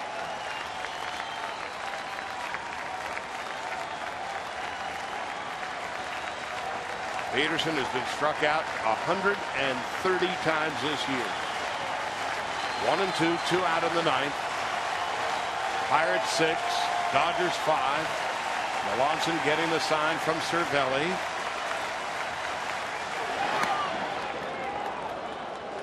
Two balls and 2 strikes.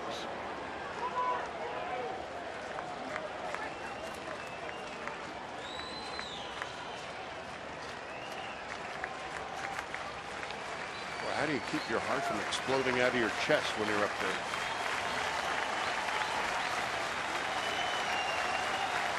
Take that deep breath.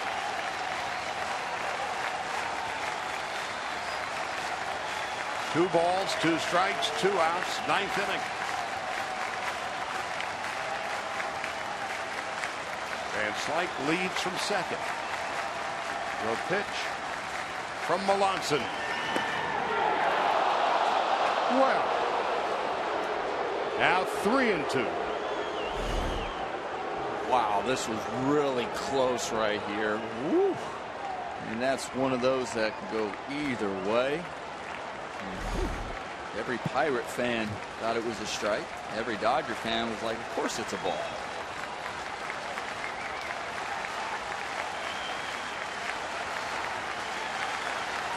So here's Peterson digging in. Van Slyke leading from second. 3 and 2, 2 out, and time call. Just a great baseball atmosphere. Beautiful PNC Park. Everybody's standing. It's a 1-run game. Peterson with 21 home runs and 130 strikeouts. The 3-2 from Melanson. Inside ball 4. Yasmani Grandal coming up next.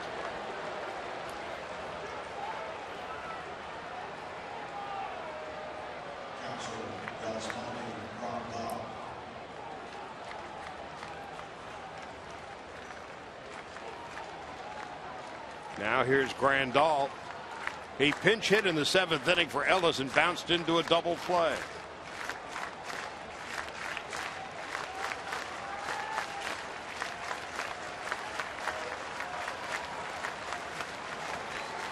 Van Slyke the tying run. Peterson the lead run. And Grandal takes a strike. 0-1.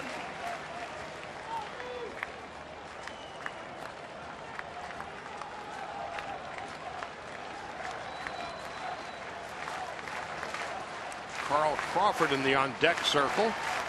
He will pinch for Guerrero if Grandal can keep the game going.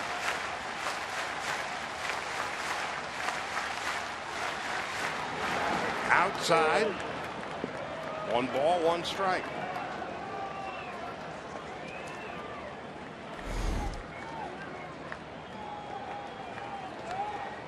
Nice block by Cervelli. That's an important block. Not only do you have the tying run, if that gets by him, you get the go-ahead run standing in scoring position. And Peterson's got good speed.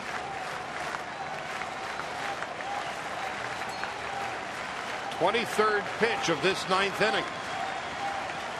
1-1 to Grandal. 1 ball, 2 strikes.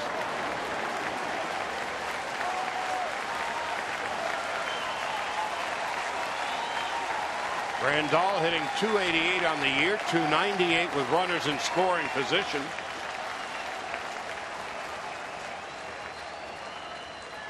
Standing room only. Well, ain't nobody sitting.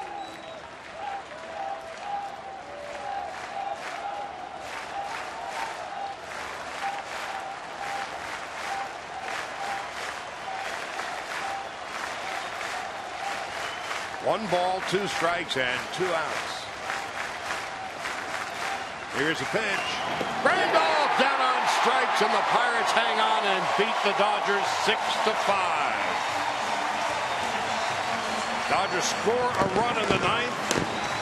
Free play at first base against Puig. That changes the dynamic of the inning. And a 1-run win for the Bucks. And how did they win it? Their pitcher, Francisco Liriano, didn't pitch well. Knocked out after 3 innings. But in his 172nd Major League plate appearance, his first home run, a 3-run shot. And that would be the difference in the game as the Pirates hang on and beat the Dodgers 6-5. For the Pirates, 6 runs, 9 hits, 1 error. The Dodgers, 5 runs, 13 hits, and no errors.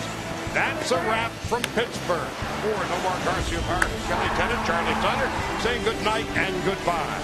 Now it's time to send it back to Access Sportsnet Dodgers, brought to you by Nissan.